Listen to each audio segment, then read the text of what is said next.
Welcome in. We are live here. If you're watching on the replay, thanks for watching. And we are here with the Silence Noise. And hello. the Silence Noise, I have him here tonight. He is mine. Ha ha ha ha ha. I didn't know I had to prepare for a reverb trick. Oh my god. So, you guys, I am so happy to have Ken here tonight because he's definitely one of my favorite performers here on Twitch. And of course, knowing the circumstances of everything, you know, with the bars and the venues and everything closed, like what is the most awesomest thing right now but to see live bands, live performances on Twitch, and you get to interact with your, you know, the musicians, everyone that you follow. And I just think it's like the new thing. It's the future. Streaming live music. I agree. Well, it's cool for me because I wouldn't, you know, I've been a solo project most of the time that I've done the Silence Noise. So the thing about it is that I basically wasn't really able to do live shows. I had maybe one or two different iterations of the band where I had a couple of people playing with me. We were still mostly playing my songs, but for me, part of what was so appealing about it is, I can put together a show where it's just me and I'm doing kind of everything, you know, the way that I imagine it when I'm writing the songs. And then you get the interaction on top of it. And I've been in chat rooms since I was a teenager, so I'm ready. Yes, I'm ready too. And I love, actually, it just went to like my favorite song. I'm sorry, Ken, but I love it. It was on my, you know why? Because I'm playing my favorite Silence Noise song. But like, yeah, that's, okay, we could pretend, you just got a preview. You got a preview of his song. But there's so many. So today I was just listening to all the albums. So how many albums? He's on Spotify, guys. If you're not aware, he's like loaded with his original stuff on Spotify. And yeah, so like right in the middle, right back to the middle was the song that was playing before we came on like live. And then there's just so many. I was talking about like the one of the Machine. That one I really like. Yeah, Factory of Hope. Yes, Factory of Hope. I always that's call one it of the Machine song. That's in the next round of stuff that I need to get prepared to perform, because there's still some of the stuff that's released that I'm not really ready to perform yet because I haven't put the show together for it. Yeah. And then I spent the last 3 or 4 months working on a 14-song Depeche Mode tribute. So during that, the Depeche Mode tribute was awesome. I love that. So it was like all the stuff I was doing to prepare for that. In your songs, the influence of Depeche Mode. Oh, for sure. They were probably like, you know, I've had a lot of musical obsessions in my life, but I don't think there was any that was as strong or as defining for me as Depeche Mode. You know, before I was listening to Depeche Mode, I mean, I've always been a person that listens to a pretty wide variety of music. You know, and growing up, I mostly just listened to classic rock. You know, so it was Pink Floyd and Elton John and Yes and Supertramp and Genesis, and then there was a lot of Motown thrown in there, you know, Stevie Wonder and the Temptations. And so I listened to mostly that, which, as you know, was super cool in the mid 90s when I was going to school. So, you know, and then I had a little, I started listening to grunge a lot later, I think, than when it was popular. And so I kind of started getting into that, but Depeche Mode, I think I heard them, I knew who they were for the first time probably when I was 14 or 15. And I remember I was driving in a car with my friend, and I'd been hearing this song for years and years. That song happened to be Enjoy the Silence, which of course is a song that everybody knows. But I'd been driving with my friend in the car, and that song came on. And for whatever reason, for years and years, I'd never heard who the artist was. And basically, I'm driving with him. I ask him, I'm like, do you know who this is? He's like, yeah, this is Depeche Mode. Thanks for the host. Thanks, everybody, for hosting. If you guys are not hosting, please, I will appreciate your host. So grateful for hosting, because that's how we get the word around and people come in and enjoy all the great artists that I have here. Today, I have the Silence Noise, Ken, and he's an amazing, phenomenal just singer, songwriter. He does it all. He plays the drums, he also performs here live on Twitch, and he does guitar with lights and everything. He's gonna perform for us a little later. Right now, we're just sitting down and getting to know him, and he's talking about his influences right now. So I was just rambling about Depeche Mode. Yeah, we're just gonna be talking and having a good time. So settle in, get yourself a beverage or whatever, and hang out with us. And if you guys want to ask him something too, he said he's an open book. You can ask him. And Ken is an amazing, fun person, and he's one of my faves. So I'm so excited to have him here. Super talented. Primo. So, yes, it's hype, guys. It's hype, you know. What's up, peoples? So anyway, I was rambling about Depeche Mode. So my buddy tells me, oh yeah, it's Depeche Mode. And we happened to be right by a record store at that point. So I literally made him stop right then. We stopped right then, and I bought the Violator album. It went into my CD player, and it probably didn't leave. It probably didn't leave for over a year. I think I listened to that CD and that CD alone for probably a full year, because I had not heard anything that sounded like it at all. I still don't really feel that I've heard much that sounds quite like those early Depeche Mode albums. They just, from a production standpoint and a musical standpoint, they just kind of stand on their own in a different way. Like, I don't think, you know, there's a lot of bands like me who are ripoffs of that sound, but well, they're the ones who have the sound. Inspired. Because look, there's my early stuff was total. It had a lot more. Like, Depeche will always be a huge influence on me, and there'll always be some of that in there. My early material was pretty much straight Depeche stuff. I like The Cure too, like the Cure and Depeche Mode. I got into them at the same time.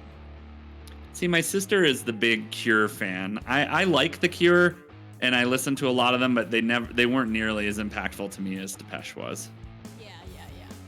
Yeah. I don't know what it is. I think I'm more of a, you know, I was definitely a goth kid, and I'm more of, I guess I'm a really dramatic person, whereas I'm less broody.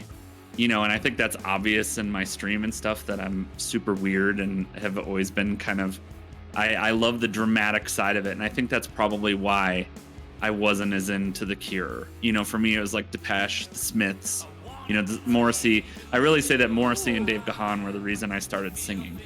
So. Yeah, I definitely hear it. It sucks that Morrissey is such a tool bag, but.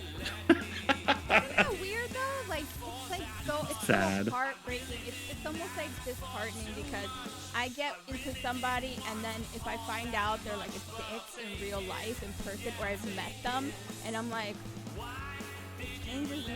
I don't know. It does. Like, it does for me too. So changes me. I'm like, they're not a good human being or something, and then it's just like, yeah. Oh, I know. I had that experience. I was just talking about this on stream yesterday. I had that experience with one of my favorite bands in the late 90s, a band called Vast. Somebody actually knew who they were in the chat, which was surprising to me. But, you know, I had some direct interaction with them. Well, him, really, because they were a band, but the lead songwriter, you know, was you know, pretty much the guy behind everything. And I had really negative interactions with him. And I don't think I've listened to any Vast since then, which is kind of sad. I really... You know, what I like about Vast is they do a similar thing where they write very textured music, and he had a lot of very interesting samples and stuff that they did in it. Those first two albums were excellent, but yeah, he's just not a nice person. I mean, hopefully that's changed.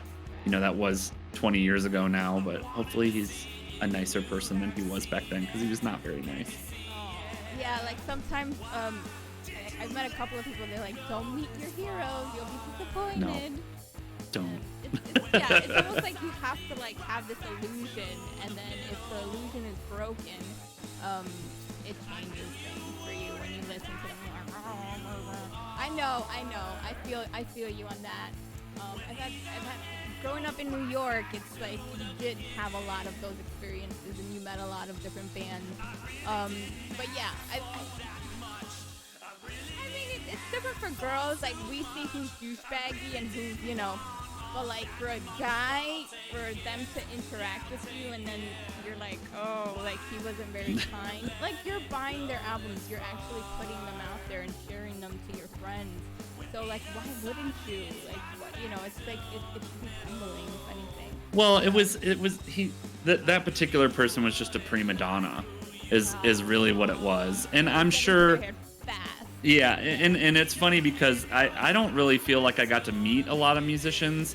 You know, I grew up in Detroit, so I feel like most acts that weren't from there or from somewhere in the Midwest were basically just trying to get out of there as fast as they could. It was like, we're playing Detroit and we're getting the hell out of here as soon as it's over, which is sad because like Detroit is such a diehard music community. Like, you know, and especially when I was coming up in it was really the height of the electronic music starting to get really big. And, you know, it was the convergence, like right around the time that the Detroit Electronic Music Festival started and all that movement started around there is when I was involved in the scene. And, you know, but a lot of the major acts or even like mid-tier acts, you know, when I've talked to people since then, they normally all hate Detroit. It's like, Detroit's a shithole. We don't want to play there. And like, okay, well, you know, so I feel like most of the acts that I met, you know, when I was younger were kind of underground acts. And I think for that reason, because they were underground, they were way nicer. You know, like they knew that if they had bad interactions with fans or they treated people shitty, like the stories would get out and people would stop coming to their shows. And so I feel like, you know, most of the people that I met, like the nicest musician, man, it's tough because I've met some really nice musicians in my life. But back in Detroit, the nicest musician I'd ever met was Bill Lieb, who is from Frontline Assembly and then also known for Delirium and about a million other projects. He was in Skinny Puppy for a while. And oh my God, that guy was beyond nice. He spent tons of time talking to us about songs and all that stuff. And, you know, was just super nice. And yeah, pretty much everybody I met, you know, in the scene, because I was very heavy into the goth industrial scene, you know, in the late 90s. And all the acts I was listening to and met back then were really nice. The only one, I wouldn't say they weren't nice, but they were in character, is we met, my sister and I met the guys later on from Laibach, and they write very intense music and they're very intense people, and they don't break character when they're in public. You know, that they're very much in character.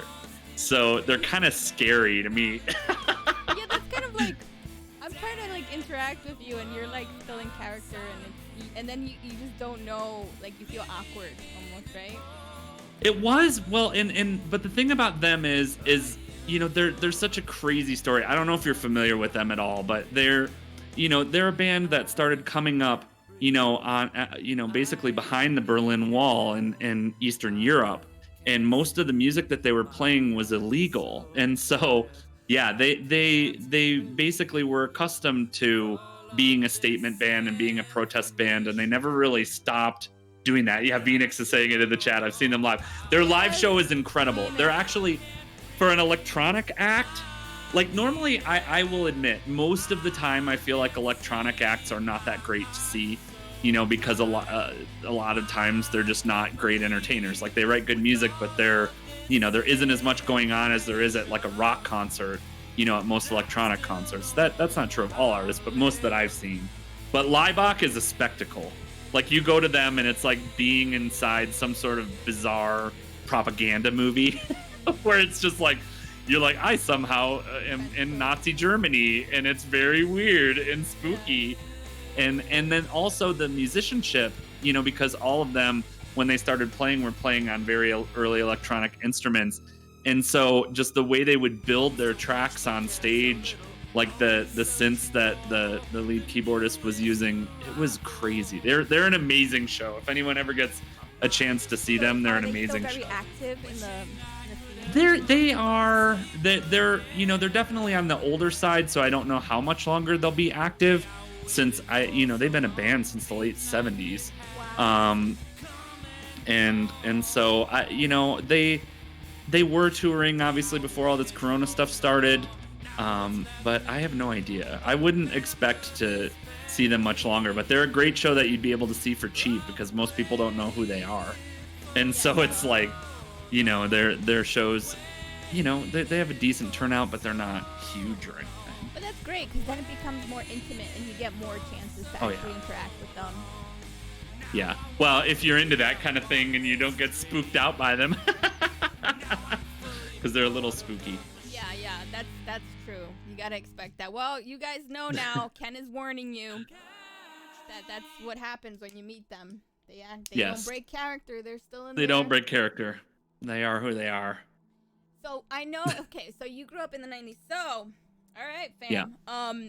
What were your major concerts that you remember, like your top? Because I went to a lot of concerts too. I remember growing up, and I worked just to buy albums and go to concerts and festivals, and that was my life, or instruments, because like I did the whole band thing growing up, and so I just have a lot of memorable concert moments. So what were your, like, I guess top 10 or top 5, at least top, I know it's hard, but like what were your, like, the ones that you were like, I grew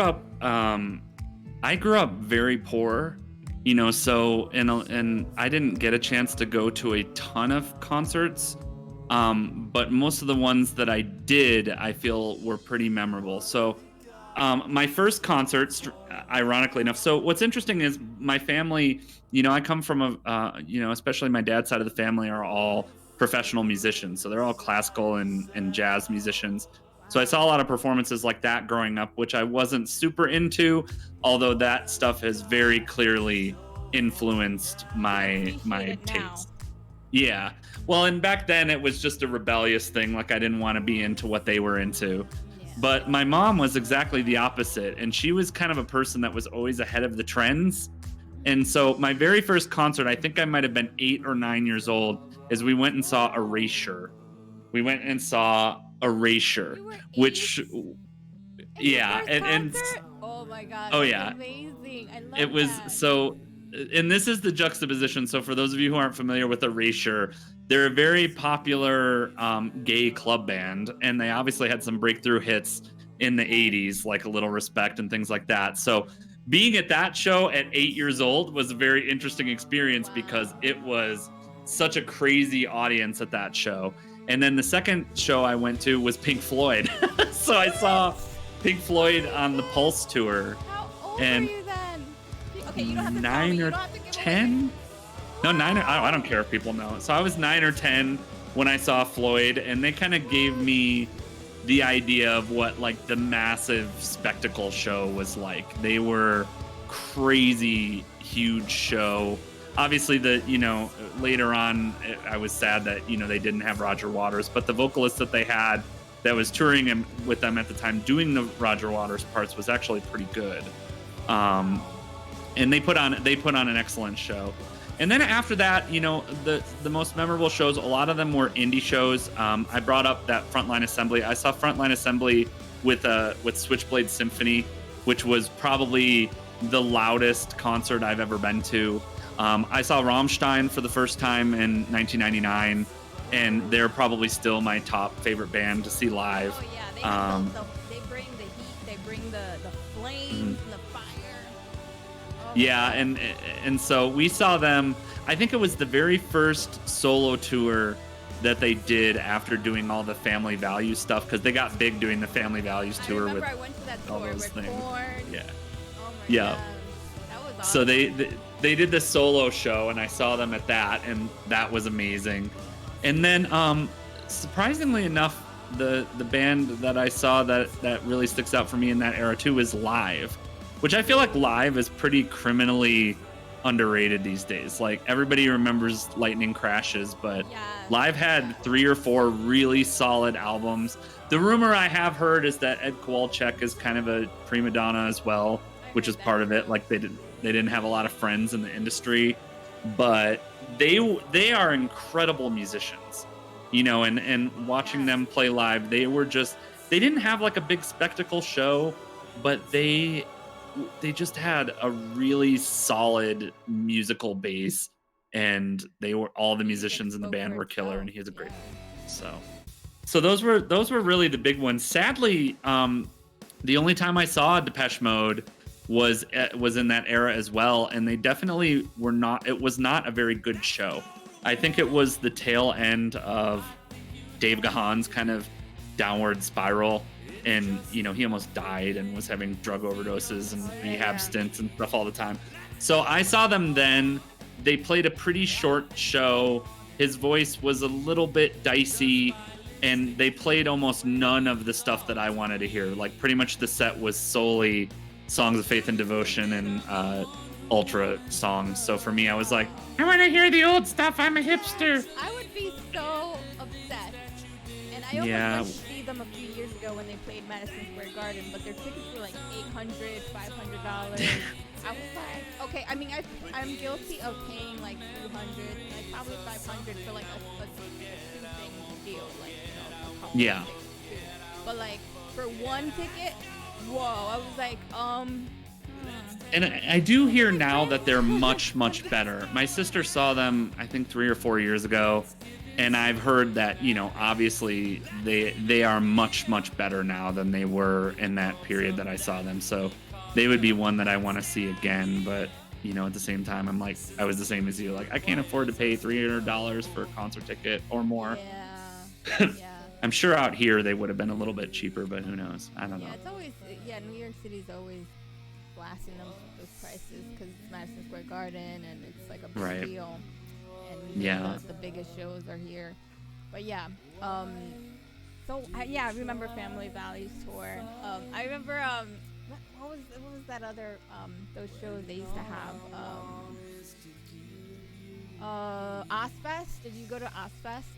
I've never been to an Ozfest. I think by the time that I could have gone to an Ozfest, it had really moved in that kind of like nu metal / bro rock direction, which is not my favorite. Like, I know that there was an Ozfest that I'd thought about going to see that was Tool? like Manson was on it and Smash Fest. I know this is I was saying this yesterday. I'm not a huge Tool fan. I don't hate them, but I do like some of their songs, but I'm not a massive Tool stan. I'm sorry. Oh, well, what are your favorite songs from them? Probably Enema. What else? It's the 46 and 2. I like that song. Trying to think of what else. Those are really the two standouts for me. And I liked, my buddy used to listen to the first album, the one that, not the one with Sober on it, but there was one that came before that, their like very first album. And I liked a lot of the tracks off that. I don't remember what the names were, but I liked the sound that they had on that.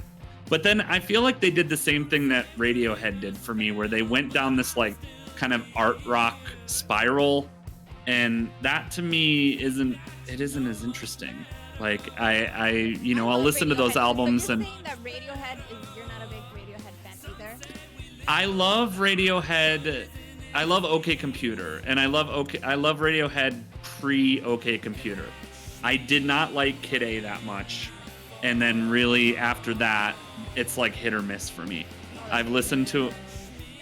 They're another band that I like. I really respect what they do. They come up with new sounds. They're very, they're obviously very creative, but it's also like a lot of times for me, the energy that I want or that stands out to me isn't there. And like Tom York gets very woe is me sometimes. And although I do like music like that, it's like whole albums of that for me get a little tiresome. Yeah, like it's kind of like me. I am a big Radiohead fan. The last album, the Moon, like the Shape Pool or something. I didn't even get that one. I hardly listened to that one. By then they lost to me. Right. Well, and I'm way more of a Muse fan. Yeah, so to me, like Muse kind of took their place. And in the 2000s, like Muse was just making solid album after solid album. I think some of their recent stuff I haven't dug as much, but yeah, Muse for me was way more influential, and I also started getting into, like, I didn't really listen to Radiohead during the heyday. I actually started listening to them because I got so sick and tired of people comparing Muse to Radiohead that I'm like, all right, I'm actually going to sit down and listen. I had listened growing up. I think the one album I had listened to quite a bit was The Bends. I had listened to that more than any other Radiohead album, so I was familiar with that. But I hadn't really listened to most of their stuff before and after that. So I went back and listened to everything. And I was like, okay, I still don't personally... I feel more like Muse.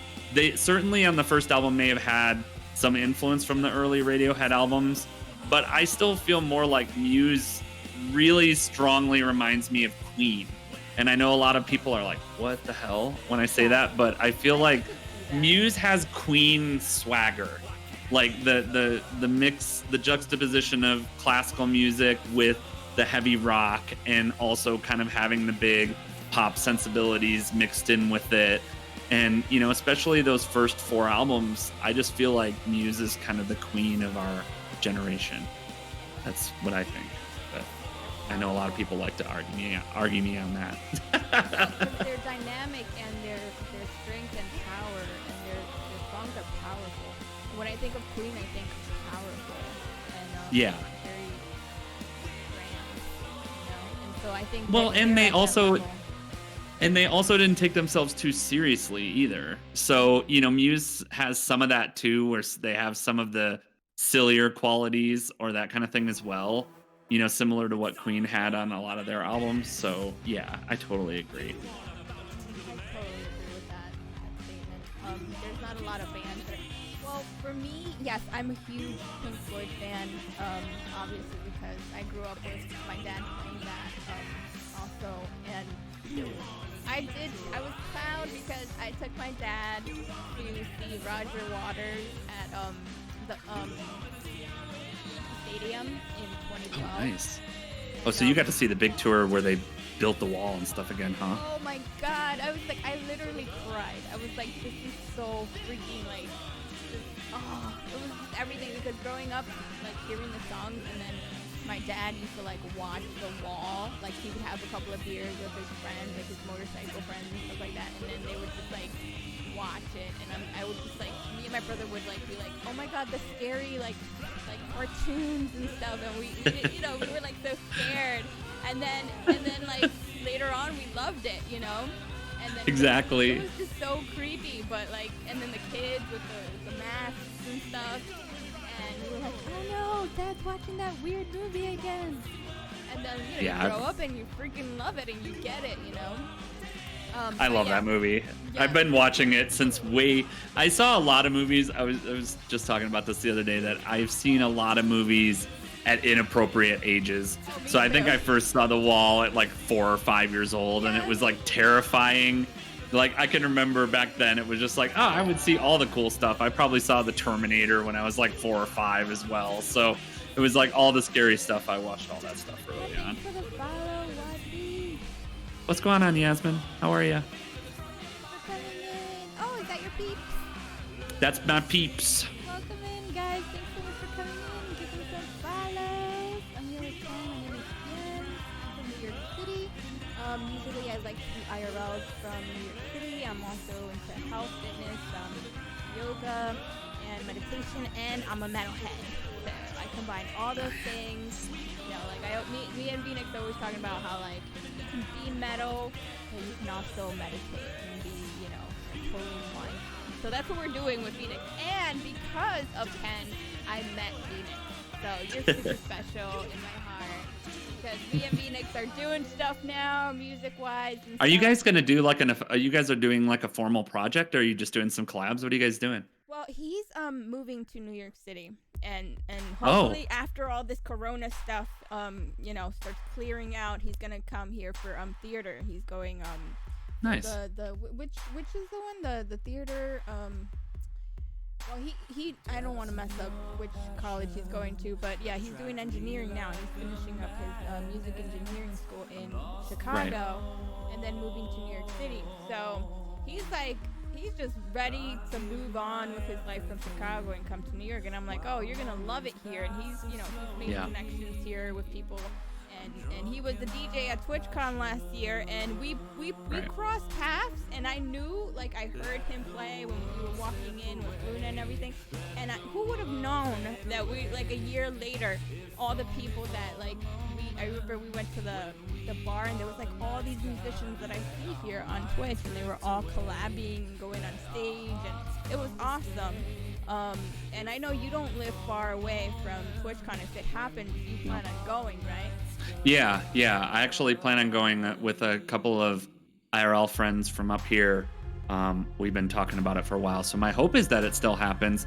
And then right after that also is VinCon. For those of you guys that follow Man-Child Show, I don't know if you went to that last year, No. Phoenix, but it was my plan to go to that this year. So the way they do it is like TwitchCon is the 3 days, and then they normally do it immediately after in Phoenix. So yeah, I live about a 10-hour drive from San Diego, and it's equal to Phoenix. So, San Diego to Phoenix is not a bad drive. So It's a beautiful drive, too. oh yeah, for sure. San Diego's amazing though. I really loved it. I fell in love with San Diego. I'm a Yeah, for you especially, you would love San Diego. Yes. The things you're into. Yes. Outside of maybe the metal, I can't imagine you'd probably have to drive to LA for metal shows. I don't know that there'd be much of a metal scene in San Diego, but San Diego is an amazing place to live. It was very chill. I mean, I got to see a little bit of it. That's why I can't wait to go again, because it seems like there's so much to do. I wanted to go to Balboa Park. I wanted to see the museums there and the zoo and do all those kind of Oh, the zoo is stuff. amazing. If you didn't get to the zoo, you totally need to go. Yeah. It's probably the best zoo I've ever been to in the world, by far. Yeah, it is, right? Yeah, it's like the Isn't that biggest where zoo in the they- world. They filmed like Three's Company, the scene Come on, and then Come they, and right? knock on my Wasn't it in door. San Diego? Yeah, it was in San Diego too. And and the part I went to was the cove.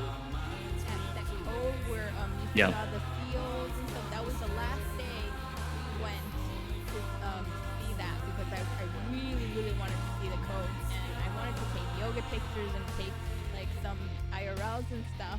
And I fell in love with it. And then the city part reminded me of like a cleaner, like New York City, like Manhattan, Fifth Avenue type of vibe, but with palm trees. That's what I got from it. Like it has that Manhattan, like the ritzy part with palm trees and all that stuff. And then we went to the Midway with like the Kiss. Okay. And I remember we were looking for it for hours, and we were like, "Where is this?" And we kept on passing by, and then we finally found it, and I was like, "Do do do do do do do do." I was like, "It's so big," and I was like, "Oh, I guess this is like for us, like everyone that lives there. Like I never even been there. Oh yeah, I know what you're talking about. It's kind of like the Statue of Liberty for us. It's not like a big thing, but like I really wanted to see that. I thought that was cool, because that is actually a depiction of a scene that happened in Times Square, and it's in California. So I thought that was pretty I have never been, for all the times I've been to New York, I have never seen the Statue of Liberty in person. I never went. No, I wasn't but interested. Have you been to New York City though? Oh, I've been to New York a bunch. Yeah, I used to live in Boston. And Okay. and I grew up in the Midwest, so I've been to New York a bunch. The last time I was there, when was it? I was there a couple times recently, but the most memorable last time I was there is my buddy came from out west, and we got to spend some time at that new mall that was built outside where the World Trade Center was, and like the memorial and stuff there. Yeah, the times I'd been there previous, it wasn't all finished. So the last time I was there, we got to go there and kind of do that. And then, I've been a lot of places.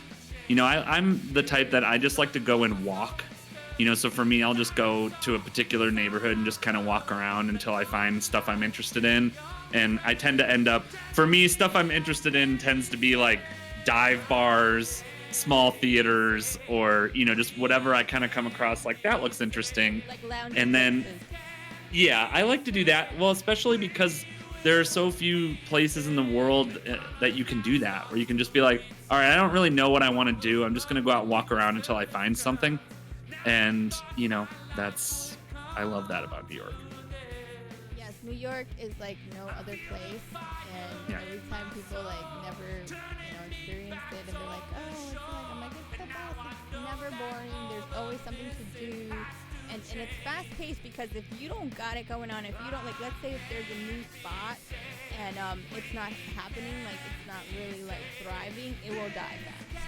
Like everything is super fast and changing. So like what's a spot now in maybe 2 years is not going to be there anymore because there's going to be like a new place or something, Right. So that's one thing. That's why there's constantly like a rotation of spots where you can go and check out new food, and I love food, and so that's awesome. Like when we went, when Luna came and you joined that stream that we were live streaming, and we were just walking randomly, drinking fruity drinks. Yeah, he was drinking the girly drinks.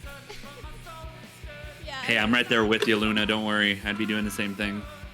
Yeah, he was. Yeah, we had a nice brunch. And then that's the thing. You just walk around, and then wherever kind of like attracts you or what have you, you just become like part of the environment that you're in, the neighborhood. Like every neighborhood has its own thing, So I would love to find see me. I'm a giant breakfast guy, and I love Greek diners, and New York is full of Greek diners. So to me, I'm normally looking for like dingy, greasy spoon diners is where you would find me when I'm there. Ooh, yeah. You eating ice cream, Cookie? He was on the podcast too. Yeah, he's an opera singer. He played at TwitchCon. Oh, nice. Too. Yeah, he did like some singing, some opera singing at TwitchCon. Yeah, so nice. Yeah, and there's not a Are lot you of opera also from New York? No, he's from Florida. Okay. But he originally from California. There's a pretty big scene in Florida right now. I know. My ex-girlfriend was an opera singer as well. So. Ooh. Yeah. That's rare. Like, and I told him, I was like, you need to get on that opera, and like do your thing because there's not a lot. And that's one of the things that I love about you, Ken, is that I think you're very unique, and you go and you play your original stuff. I mean, you do your little tributes here, like your Depeche Mode tribute stream that you had. And stuff like that, but it takes guts to actually go and like do your own thing and be like, this is my stuff, this is my original stuff, because that's what you want. Well, and you want to be creative. It was healing. It was totally healing for me, because the plan, for me, I had taken a break from music for 10 years. Basically, I had written a lot in the late 90s and the early 2000s, and then about 2008, I stopped. And I got really. Part of it was I was like really focused on my career, and I had this idea in my head that I think a lot of people get. I was almost 30. I'm like, all right, I need to start taking life more seriously, and I need to focus on my job, and I need to make more money and be successful. And I got this idea that was what my life was going to be like. And then really over the next 10 years in kind of slow motion, all that stuff really exploded. And the job went away, and it was a really bad thing. And, it was just like kind of everything started unfolding in a different way. And then right around the same time, I started to lose a lot of family members. Basically since 2011, every year I've had a major loss in the family. Both my parents are gone, all my grandparents are gone. And the two biggest ones were in 2017 and the end of 2018 when, my maternal grandmother passed away in the summer of 2017, and then right as I was kind of rebounding from that, my dad passed away in December of 2018, and so I was just like, all right, I guess you could call it a form of a midlife crisis. Like I was just like, all right, I'm not happy with life. I don't enjoy anything. I'm like, there's this massive hole in my soul. I'm not happy with my work. I'm not happy with what's happening. And it was just like, all right, well, what I sat down, and I do a lot of self-reflection, and I've done a lot of personal work as well. And, I really started kind of going back and saying, all right, well, when I was happiest in life, what were the things that made me the happiest? And the thing that kept coming back to me is when I was heavily involved in music, whether it was helping other people or writing or doing that kind of thing, or even just doing karaoke. Like I'm a karaoke junkie. I love karaoke. So, even that, it was like, what makes me happy? Music. And so I tried to come back, I started messing around with ideas, in 2017 and working on that. And then in 2018, about 6 months before my dad passed, I got involved with the Song a Week group on Reddit. And I'd been watching it for a while and like listening to the songs, and I really appreciated how diverse the talent was and how diverse the genres were. And, there were a lot of rock musicians, a lot of people all over the map, and that kind of started inspiring me to get involved. And then I did what I always would do before that, is I started writing a song.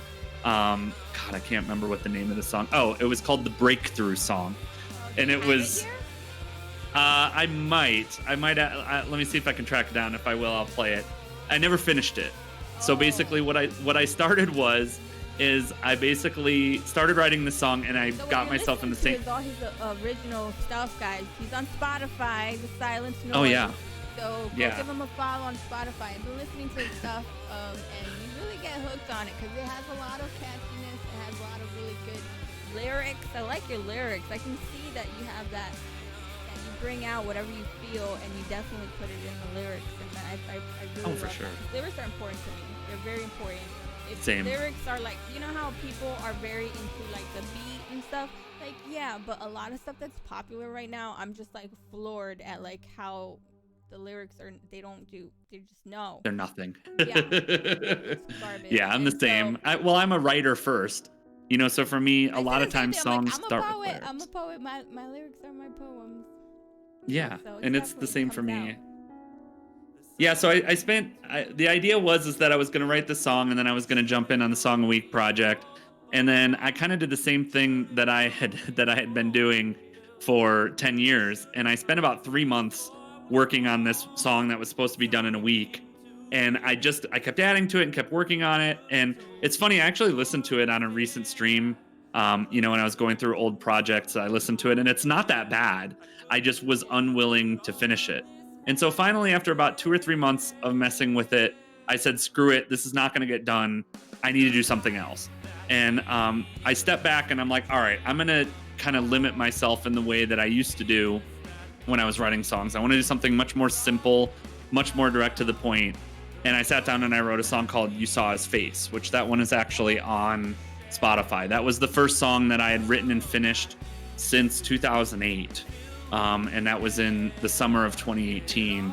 And then once I got that finished, really the kind of floodgates opened. And yeah, over the next year, over those next 6 months, I was on a consistent weekly schedule of writing and releasing songs. And I really feel like I had some great momentum. Like the album, like if I had been releasing them as albums, which I still intend to go back and mix some of them back into an album, but I was just releasing them as singles, not really thinking about an album, just like, all right, I'm just going to release stuff as I do it and produce it. But in September and November of 2018 were most of my personal favorites that I wrote were in there. Lost in the Storm probably being the biggest one, but Lost in the Storm, Right Back to the Middle. What else was written in there? Live How I Want To. A lot of the stuff that is, still some of my favorites that I've ever written. And then in December of that year, very suddenly, my dad passed away. And so I had to go back to Michigan, where I was from. And, I was back and forth for months at a time. And I thought, it was going to derail everything. I really did. I thought that I was like, oh, well, I'm going to fall out of it, and I gave myself a break for a while. I was not really able to do much writing when I was in Michigan. I had a mobile setup, but it wasn't really working very well for what I was trying to do. And when I finally got back to Boston after that, I sat down and, I was still kind of easing myself back into it. I'm like, I'm not going to worry about it that much. And I sat down, and almost immediately this song called Just Float came out. And really, I just was so in love with that song for such a long time. And I basically got right back on the schedule after that. And I wrote basically the next 12 weeks of songs that came out after that. I have been organizing that into an album, because really the theme of all of those songs and everything that was written in that period was really about my dad and really about death, kind of life and death, and, just awareness of grief and consciousness and things like that. And so thematically, they all very much felt like they fit together, and they're very similarly themed. And then really in that period, about 4 or 5 weeks into that period, I got an email from Twitch, which I had set up a Twitch account years earlier. I don't even remember what for. I was just like, I have one, and I wasn't really playing games or anything at that point, but I got an email saying, hey, Twitch has launched this new music category. And I'm like, oh, that's interesting. And so I clicked on the link and went into the category, and the first person that I saw in there was a classical composer named Scott Buckley. He is Muso-Scientific. I'm going to post that in the chat, Muso-Scientific. And he is an incredible composer. And it might have been the first time in my life I had ever seen anyone kind of composing the way that I do. You know, I didn't go to school for anything. I never could hang in formal music training because, you know, it just was never that interesting to me.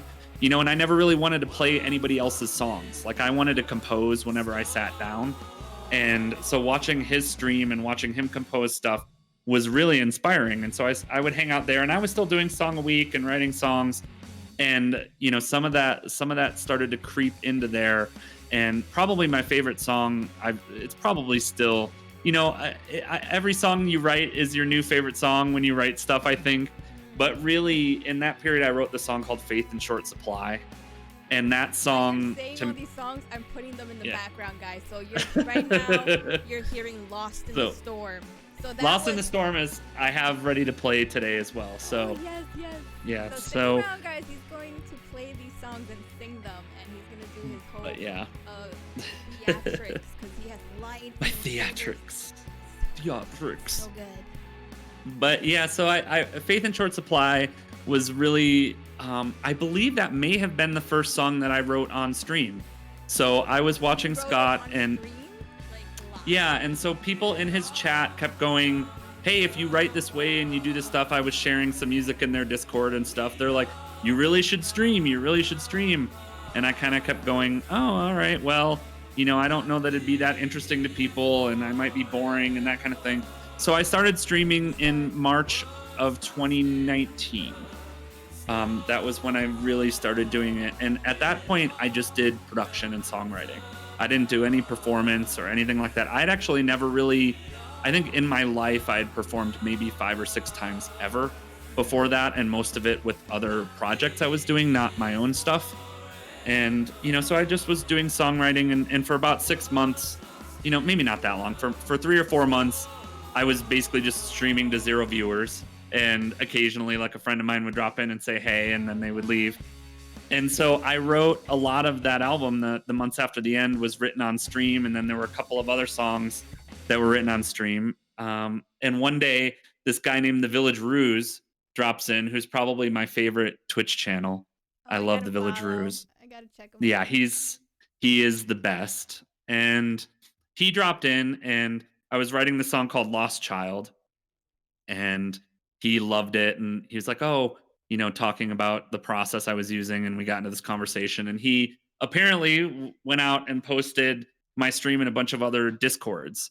And so, and his own Discord and all these other music Discords he was part of, which at that point, I didn't even know that people use Discord for these things, because I basically was just there writing and didn't really think anything about it. I was just doing it for the therapy of it. And that day, he basically brought in most of my current regulars, all the people that still show up, and the people that really helped me build out the stream, like Other Glow and For After Ever, and you know, a lot of the other musicians. I Want to Cuddle Your Butt came in at that point. So yeah, all my regulars basically came from that one random day that I was writing Lost Child. And then, you know, I started to get involved in their communities and watch what they were doing, and started to get excited about the performance side of things. Because yeah, as of June or July of 2019, it's 2020 now. So yeah, basically a little less than a year ago, I had never been able to play guitar and sing at the same time. No. Like I could play guitar, and yeah, I had never done that. Yeah. I was just a singer. It's hard. Yeah. Yeah, and so I just had never, I had never done it. Imagined. No, Hey, you kept so going and you finally got it. Yeah, Yeah, and so I was watching them. They gave me a lot of ideas for the stream, and then I would take their ideas and kind of workshop them. And I spent about 2.5 months building out the first performance. I think the first performance was August 3rd of last year. And I think even the guys that had helped me do it, like for After Ever and Other Glow, had seen, I was trying to innovate on the things that they had done, with colors and lights. And, the thing is my stream is incredibly cheap. I try to, it doesn't look like it. The hilarious part to me is like, everyone is like, oh, your stream looks so pro and you look like your thing. It is so cheap. It is so cheap. Well, and that's the thing, like, you need to tell Luna what you're doing, because he spends so Oh, yeah. much money on lights that it's ridiculous. Yeah, and I wish I could. Like, I would love to, for me, eventually I want that. I tell him all the time. I'm like, oh my God, I want to be like the girl version of him, like the way he has the lights and everything, and he's just like, Yeah. and it's so freaking hype to me.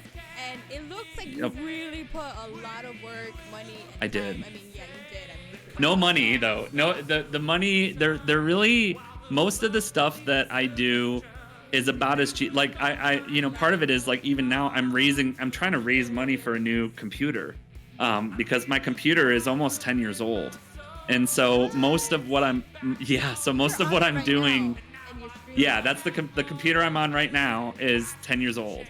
And so the issue I have with it is that most of what I'm doing right now, like, pushes it to the absolute limit.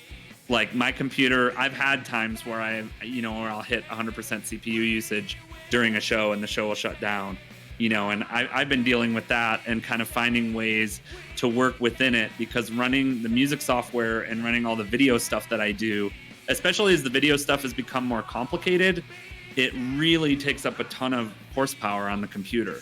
And really the other thing that happened around that point was, and it was that I discovered Scene of Action. For people who haven't seen his stream, he's probably got the, it's Scene of Action. I'll post that in the. For people who have not seen Scene of Action's stream on Twitch, I highly recommend, even if you don't really like the music, to go check it out once. It is by far the coolest technological production that you'll see. It's like 14 or 15 cameras. He uses 4 to 5 different PCs to make it happen. He built a custom studio with huge lights. Yeah, it's an incredible stream. And so, when I first saw his stream and was introduced to his stuff, my first reaction, as is normal, I think, for me, was to go, oh, wow, I suck and I should give up. Like, I'm never going to have a stream like this, because his stream is clearly... And then I went, all right, well, I'm going to be budget Scene of Action. Like, I'm going to find ways to be able to do... Action on a budget. It could happen. Yeah, well, sometimes, depending on where I am, I'm dumpster Scene of Action or ghetto Scene of Action. But it was like, I really wanted to find a way, to kind of make the stream as cool as I could, because I wanted it to be like going to a concert. He has an amazing stream, and I've learned a lot from watching him and people in his community, and then really in designing the show and designing songs as things went on. Each song for me, and I imagine it's probably similar for him with his setup, just doing one song to program it to get it ready for show is normally 8 to 10 hours about. So it's about 8 to 10 hours a song. So that's like a concert within like a light show and the production to have that many cameras. Wow. Yeah, and I'm sure for him it's even more. I know what he mentioned is, both he and I do the same thing with how we do our scene changes, where we do it in the software basically, and we use what's called MIDI. I don't know if for those of you who aren't familiar with it. MIDI is like a way of sending. MIDI is a way of sending information between instruments in your computer and vice versa and that kind of thing. And so, I use MIDI to change all my scenes in OBS, to change cameras, to do all the stuff like that. It's very similar to what he's doing as well. He just has a, $50,000 plus studio to do it or whatever. He has an insane amount of technology, which I hope to continue growing enough to be able to do stuff like that. And then the other thing Go ahead. Sorry. Oh, yeah. So did he perform at TwitchCon? I believe so. I don't know if he performed. Did he perform at TwitchCon this year? I don't think he performed this year, but I know he's performed at TwitchCon multiple times. He met him in 2017. And he said he's insane. I think he was just doing panels this year. I don't think he performed this year. Is what I think. Yes.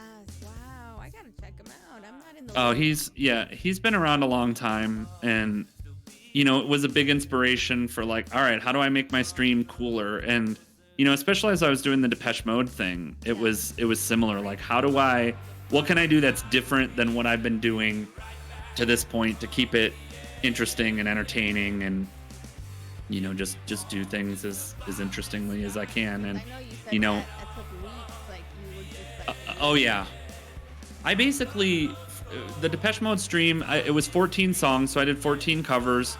And then obviously I had to write, produce, and kind of mix all those songs. And then I had to design the shows for them. So I started the process of doing that at the end of January, and basically didn't come up for air until I did the show in April. So yeah, it took about 3 months, and it was nonstop.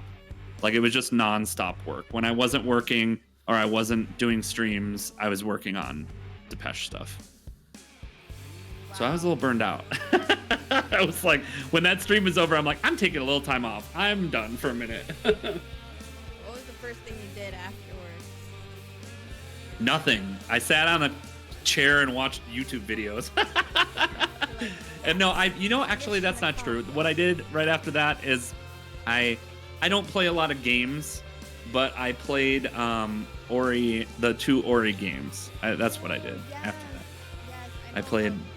They're so good. And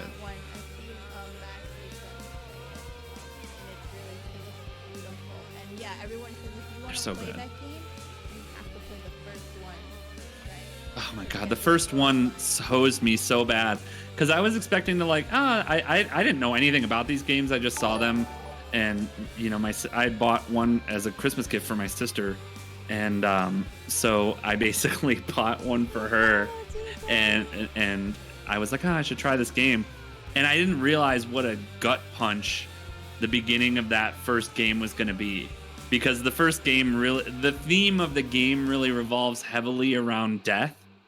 And so I'm like, I'm going to play this fun game, and the game starts, and then I'm like, oh my God, what is this? Like, I had to stop after the first 10 minutes because I was like bawling my eyes out of playing the first 10 minutes of Ori. I'm like, this is horrible. Oh, DJ Montague. What's up? What's up? Welcome to the stream.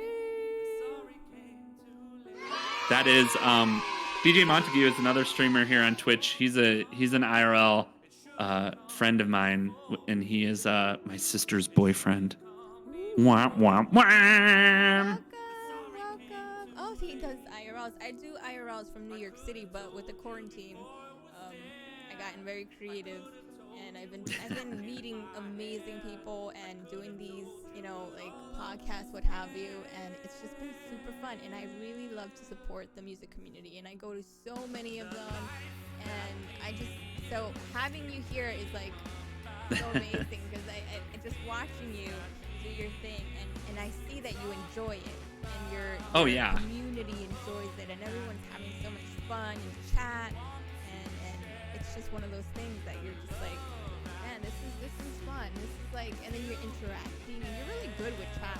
I gotta tell you. What's Spellbreak? Sorry, I was watching the chat. I don't even know what that is. I know DJ Montague from Spellbreak. I don't know what that is. I know you from, Is it a game? I thought I recognized that name too. See how small Yeah, the DJ world Montague is? was in my stream raising the roof the other day. Oh yeah, that's one of Luna's games that he really likes that game. He's been playing it for months, and then he what did you do last time? You uninstalled, and then you were like, wait a second, I actually want to play it again. And he's been doing it for like a while. He was like one of those beta streamers playing that game. But yeah, I like that video game you were talking about. Is gorgeous. It's very beautiful. Ori. Oh yeah, they're great. They're great. I did that, and then I kind of gradually started getting back into it. I've been on a more normal schedule the last 2 weeks or so, but I needed a break. It was also very good for my voice because one thing I've learned for me anyway, I'm older than a lot of streamers, so for me, it's like I can normally only handle about 2 to 3 performances a week at max, and the more that I push it, the harder that it is on my voice, and it's much harder to sing, the next time. And so I basically was performing pretty much nonstop from August to up to that Depeche stream. So that week break was very good for my voice. So I need to make sure that I do that more often, where I take like a week or two off and let my voice recover. I remember you. And then I didn't know that you went through that whole with your vocals, and you had to start taking a break because of your vocals, and I couldn't tell. It's like, wow. Yeah. You went through a lot in the last decade. Yeah. I had pneumonia back in 2011 or is it 2011 or 2012? I can't remember what year. But yeah, it basically did damage to my vocal cords, and I wasn't able to talk or sing for about 8 months. It took me a little over a year to fully recover from everything that happened with that. So, you would have thought, or at least I would have thought that experience would have kind of brought me back into making music, but it really didn't. Like, I was so grateful to still be able to sing, and I did a lot of karaoke and stuff after that, but I just wasn't songwriting at that point for whatever reason. And I don't know why. I think it was just that I was busy, and I kind of saw it as, oh, well, I should be focused on this job thing. This should be what I'm doing. Like, what I need to be focused on my career right now and So be whatever. You started being like this awesome Twitch streamer, and music and stuff. Yeah. You were totally inspired by so many tragic events. It seems like it's almost like you're like a phoenix, like you rose up from that. I'm a meme phoenix. I can't imagine. Yeah, and all these songs. I mean, how many albums do you have on Spotify? So, guys, if you're not aware, he is on Spotify. So these songs we're listening to right now, they're from Spotify that I'm playing. Yeah, there's I think 24 or 25 on Spotify. There's over the course of that year, the song a week process, I think I did 42 songs. A bunch of them are being put, I just need to finish up some mixing on them, and those will be released as an album. People who are subscribers to my channel actually get that album as for being subscribers. So that is available, but it's not quite ready to be put on Spotify. I also need to put up the Depeche tribute. I'm actually going to release that as an album as well. So in the next couple of months, I'll have a couple of albums coming out to increase that. But right now, everything that's up there is it's just singles, and I think it's either 24 or 25 currently up there, with the most recent being I did a collab with Cable Slave called Cold November, which is the most recent, but my most recent personal release was a song called Whisper Soft Betrayals, which I released in January of this year. Yeah, you have a lot of songs. I do. Have fun, guys. Have fun listening to them. I was listening to it all morning, and I found some new faves. The one with the war. God, it's like I'm remembering like the blood. Let's go to war. Yes, that Let's one. go to war. I love that one. That one I discovered that one today while just like randomly making breakfast. And I was like, You were having a war at breakfast. Yes, and I was like, oh, I got like into this one, and then it's like, yeah, and then I have this thing where I'm like, I gotta listen to it again, and I'll like repeat it like 3 times just so I can like. Let's Go to War is weird to me because that song, it's my most popular release on Spotify since, for whatever reason. I don't know why, because that song was probably less promoted than anything else I've done. Like, I worked my ass off to promote Cold November and some of the other ones that are up there. But Let's Go to War got some weird organic traction somewhere, and it is still my most listened to song on Spotify. I have no idea why. It's like, I like all the songs. Obviously, I wouldn't release them and play them if I didn't like them. But it's weird to me that it's that one. Isn't that crazy? It's like you're like pushing a certain song, and it's like no, like everyone. No, this one. It's like, no, you don't get as much love as this one, and it's like the one you don't even like think it's gonna be the one. That happens to a lot of bands. Like they're like, we weren't even gonna put this in the album, and it's like their biggest hit. Yeah. And I mean, I don't have anywhere near the types of numbers that, you know, even minor tier artists would have, but it's always been interesting to me that when I look at the stats that won, because that song was definitely very inspired. It was in the middle of the song week process, and, you know, it kind of fits the theme of the songs I was writing at that time. And, you know, that what stands out to me every time I hear that song is the orchestration. Like, I just love that song has a juxtaposition of being like a really angry song that has like a kind of weird dramatic orchestrated break, and then it basically kind of, I like to write songs especially like that one where they almost like fall apart at the end.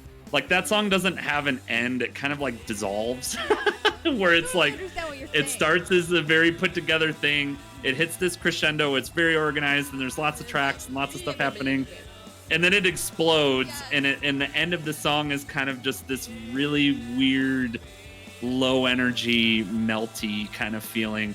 And I do that it's something I like to do in songwriting a lot is, you know, it's almost like kind of pasting multiple songs together or multiple feels together. It's ways I like to keep things unexpected, of having a transition that is, you know, not even necessarily just musically, but sometimes I'll just I'll completely destroy a song in some ways. Like Let's Go to War. I've never done a track breakdown of that, I don't think. But the end of that song literally has just like a ton of noise behind it. Like I was like banging on the piano and putting that in. There's like glass breaking in the background. There's just all this noise happening at the end of the background of that song, because I wanted it to feel like, for me, I wanted it to feel like what the world sounds like after you've been punched in the head, almost of like this kind of weird, swirly, surreal kind of like, all right, I've been in this big fight and now I'm coming down from it, and I have that weird adrenaline rush of my head feeling like it's caving in kind of thing. So yeah, that song is odd. And then I think I wrote Never Drowned the week after that, which Never Drowned is like a hidden catalog gem. I know I'll never play that one live because it's just too weird. But that song is a song that, like, I don't even know if I have that one on Spotify right now, but that song is like a trip into psychedelic madness. And it's one that a lot of times when people hear it, I'll get lots of funny reactions to it because people are like, what the fuck is this? What is this? And that song was inspired by the idea of when I was living in Boston, you'd see a lot of homeless people on the trains, and they're always so talkative. They're always talking about something, whether they're having conversations with themselves or whether they're having conversations with other people on the train. And I just wrote this song, which is in my mind just imagining like what one of those guys would talk about, like ranting at the sea.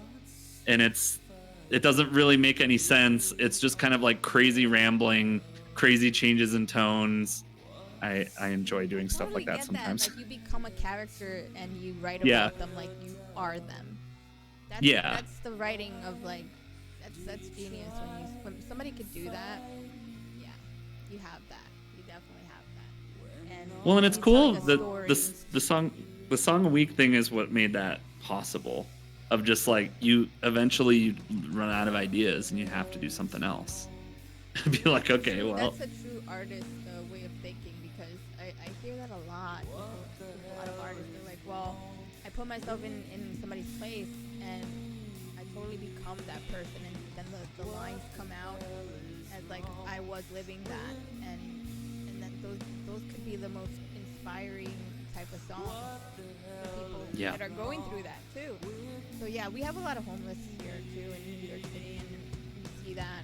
So I totally know what you mean, and then you just like I remember I wrote like a song that was about something like that too, and then you talk about the concrete and like little things that like just make you think of what they have to go through. So yeah, well, and for me it was just like kind of putting myself.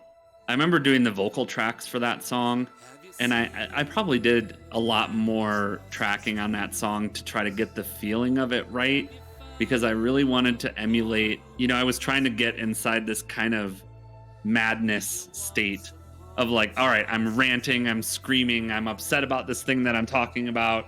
And then I'm going through all these emotions where I'm like laughing at jokes that people don't understand. And it's just like the lyrics are pretty maniacal, so it's just this weird manic rage song, which I love that about that song. Like I still crack up every time I hear it. And thinking back to recording it, it was tough to get in that energy because it was way more acting than singing. Like obviously there was a lot of songwriting going on in it, but it was something that would have been at home in like late 60s art rock. It's almost like a late 60s art rock song. Like you would have heard it at some hippie compound somewhere. Andy Warhol's people would have been blasting that song. Yeah. And been like, it's so deep, man. Oh my god. I like that. I mean, anything that's art related to music and it imitates each other. Art imitates music, music imitates art. So For sure. It's just like a balance of both. So tell me about Factory of Hope, because that's one of my favorites. So 3 weeks into Song a Week, 3 weeks into Song a Week, I wrote the song called My Feet in the Mud, which this has to do with Factory of Hope, so don't get me wrong. But basically I'd started the Song a Week process, and as of the first two songs that I wrote for Song a Week were not my typical style. You Saw His Face, it is my style in some sense, but it's way more simple than what I would typically write. I intentionally just made it really direct, not a lot of tracks. The goal when I was finishing You Saw His Face was to finish a song. I'm like, it's been 10 years since I've written and finished a song. I'm going to finish a song. And then the theme for the second week, which this is another Silence Noise back catalog weird thing, is the second week the theme was swing. And so I wrote a jazz song the second week called Black Tuesday, which is somewhere on SoundCloud. Like it was never anything that was going to be formally released. But I wrote this swing song. And so coming in, swing is very popular now too. Yeah, and it was a really fun exercise. Like I like to do that, like step outside my genre a little bit sometimes, and it was a fun exercise. And then when I was sitting down to do the third week of Song a Week, I was like, all right, I want to do something that's more true to the sound that, I enjoy, and the sound that I'd been, the way I'd been writing Silence Noise music, most of my life. I'm like, I want to get back and do something challenging and complex and something that has a lot of moving and changing parts. And so that third week I wrote My Feet in the Mud, which is that was really kind of my return to music and starting to refine the sound that I wanted, which is more of this epic kind of, lots of shades of 70s progressive rock music with a lot of orchestration and a lot of different parts. There are lots of parts of that song, My Feet in the Mud, that actually remind me of Radiohead, since we brought them up earlier. Like the middle part of that song kind of is almost a tribute to Radiohead in some ways, because it feels like the mid part of Paranoid Android in some ways. Oh my god, what? Wait a second, let me play that one first then. Yeah, so My Feet in the Mud has kind of movements, and it's a very spastic song that's going between like slow, fast, slow, fast, slow, fast. And the middle of it has a part that's it was definitely very inspired by Paranoid Android. And, so after I finished that song, I went back into the process, and a couple of weeks later, I would always go back to the riffs from My Feet in the Mud, because the guitar riffs in that are some of my favorite that I had ever written at that point.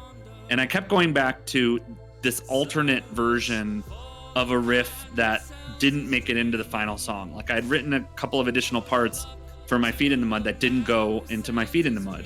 And one of them was kind of an alternate version of one of the riffs that I was playing in My Feet in the Mud. And I'm like, what I could do with this is I could write a sequel, or like I was thinking kind of like the Pink Floyd Wish You Were Here album, like something like Shine On You Crazy Diamond kind of thing, where it's a song that is thematically very similar and almost sung by the same character in some ways, but is a different song. And that song was Factory of Hope, which is the song you're talking about. So Factory of Hope was really, My Feet in the Mud is a song that's all about like being stuck in the rage of being stuck, and just like, kind of, to me, when I was writing that song, I was imagining the feeling of, like fighting against quicksand. Like you're stuck in quicksand, and for anybody who doesn't know this, like you're not supposed to fight when you're stuck in quicksand. The more you fight, the faster you sink, and the faster you are to die. And so My Feet in the Mud is really a song about that feeling of like you're fighting against it, you're resigned to it. Like, okay, I just need to stay still and I'll get out of this. But then I'm going to fight against it some more because that's my nature, and then I'm going to sink into it a bit more. And then Factory of Hope, in some ways, is the opposite of that. It's almost like the acceptance stage of grief, where it's like, all right, I'm giving in to the fact that I live in this world. Hopefully this isn't really pretentious sounding nonsense. So I always realize when musicians talk, it's super pretentious. But it's like... It's so... I love that. It makes sense. Yeah. And also, like, it's like a progression of the feelings that you get while you're in the mud, and then you go from that to hope. Well, and now Factory of Hope is not a hopeful song. In fact, most of my songs are not very happy songs. I won't lie about that. Factory of Hope is a song that's more about, all right, I've sunk to a new low. I've come to a new place. It's almost, we were talking about The Wall earlier. It feels like it has some shades of The Wall. Because this is fascinating, right? Thank you. So it's also, how long does it normally take to write a song, or just? I was gonna come back to that. I saw that, so I'll address that once we talked about this. So Factory of Hope is that. It's saying I'm resigned to the fact that I'm a shit person, basically. Like I have this. Whereas My Feet in the Mud is like raging against it. In the end of My Feet in the Mud, like the very, very end, talking about I'm resigned to being stuck in this place and I'm lost. Basically, the character in My Feet in the Mud loses his mind at the end of My Feet in the Mud. And similar to what happens in The Wall in some ways, like that character kind of descends into this drug and loneliness and grief madness. And then he comes out enraged as this caricature, as this almost Nazi caricature. And Factory of Hope is almost like a 2019, 2020, like modern world update of that, where basically, the same feeling of, my whole life is dictated by machines. My whole life is lived on social media. My whole life is, pictures on a machine, and people look at it and they judge me one way or the other, either positive or negative.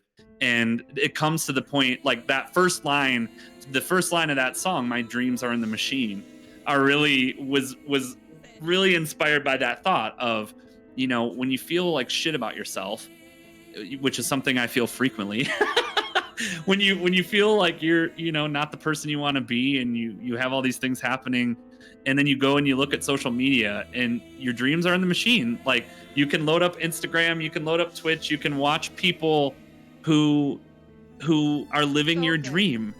And so the idea, like the whole song for me was basically around that, saying my dreams are in the machine, downloading hope to a factory, because everybody's looking at the same images.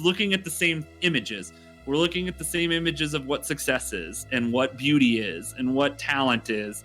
Like we're downloading it on Instagram, we're watching it on YouTube. It's all the same shit, and so then basically the song kind of builds off that. Like, instead of being the human I am, I'm going to assemble my life from a template.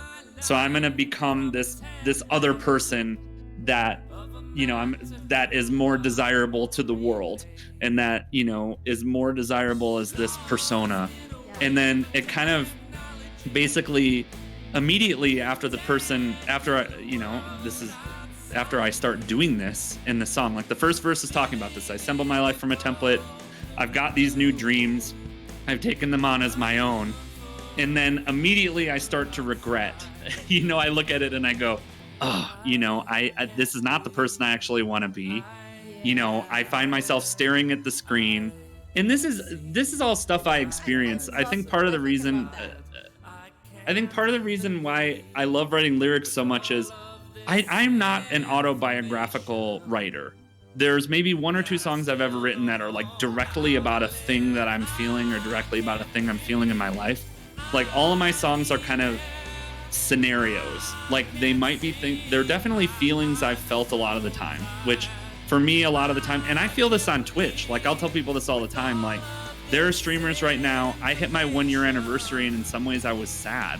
Like this is, and I'm not afraid to talk about stuff, but you know, it's like it is. It's like I look at people, and there are other streamers, like streamers who are my friends, like amazing streamers like Fantastic Plastics and Matt Gaddy. It's like Fantastic Plastics just hit partner after it was their 1 year anniversary, and they hit partner. And I'm looking at myself and I'm like, man, I must suck, or there must be something wrong with me. Like, but this is Factory of Hope. And because you asked about that song, this is what Factory of Hope is about for me. It's like, you know, in my mind, what happens is I do go into that pattern. I'm looking at myself, I'm looking at my results, I'm comparing them to these people who are dramatically different people doing dramatically different things. They don't want the same things that I want. They don't care about the things that I care about. But in the Factory of Hope, that's what happens. Like we all kind of compare ourselves. Maybe we don't. I'm being pretentious again, but it's like I compare myself. Like I know that I look at those things and I go, man, if only I could be like this. If only I could be, you know, the Fantastic Plastics. If only I could be Matt Gaddy. And then I'm like, the adult part of me, but the mature part of me, the adult part of me looks at it and goes, but I don't want to be those people. I made a different choice. But in the Factory of Hope, and what that song is all about is that feeling. It's just going like, all right, I'm going to do this. And then finally that song breaks down. So I build up the image of myself. I start struggling with that image of who I've become. You know, that's the lost in a wave of technology, all of that stuff of, you know, I'm just addicted to it now. I'm addicted to the adrenaline. I am very prone to this. Like I get addicted to kind of shaming myself for not being who other people are. Like I'll look at Twitter and I'll be like, oh my God, how is this asshole doing so well? Or like, this person's my friend and I love them. And then I'll be like, and they're also having success, and the adult part of me understands, celebrate that success with them. And I'm very proud of them and very happy with them. But then there's this other part of me that's like, well, I want to go back into the factory, and I need to be more like this person, and I need to do this and I need to do that. And then that song does a similar thing awesome. when it. I really, really, really gotta say, like, and I say it to Luna all the time. I'm like, dude, like for real. There's like this thing about you that you have, and then you're so fun to watch, and you have a great personality, and you're just like animated, and you have your lights, and then you're over here saying like, don't ever want to be anyone else because you're freaking awesome and nobody's like you. I mean, I don't want to sound Mr. Rogers on you, but it's like, no, I get that's it. what makes you who you are. And I mean, in just listening to like how each song evolved from a feeling, and then that feeling transpires into another song that means another feeling. Yeah. To me, that's well, and they're related. They're all related. I feel like the general theme, I mean, even the band name is kind of related to the feeling of, you know, anxiety and hesitation and darkness. You know, for me, the art that is the most meaningful to me, it doesn't mean I like, for example, I love 80s new wave music. Like I will rock out to Duran Duran or Cyndi Lauper or any of that kind of stuff. I love throwaway, happy 80s music, some throwaway pop music. I love that stuff.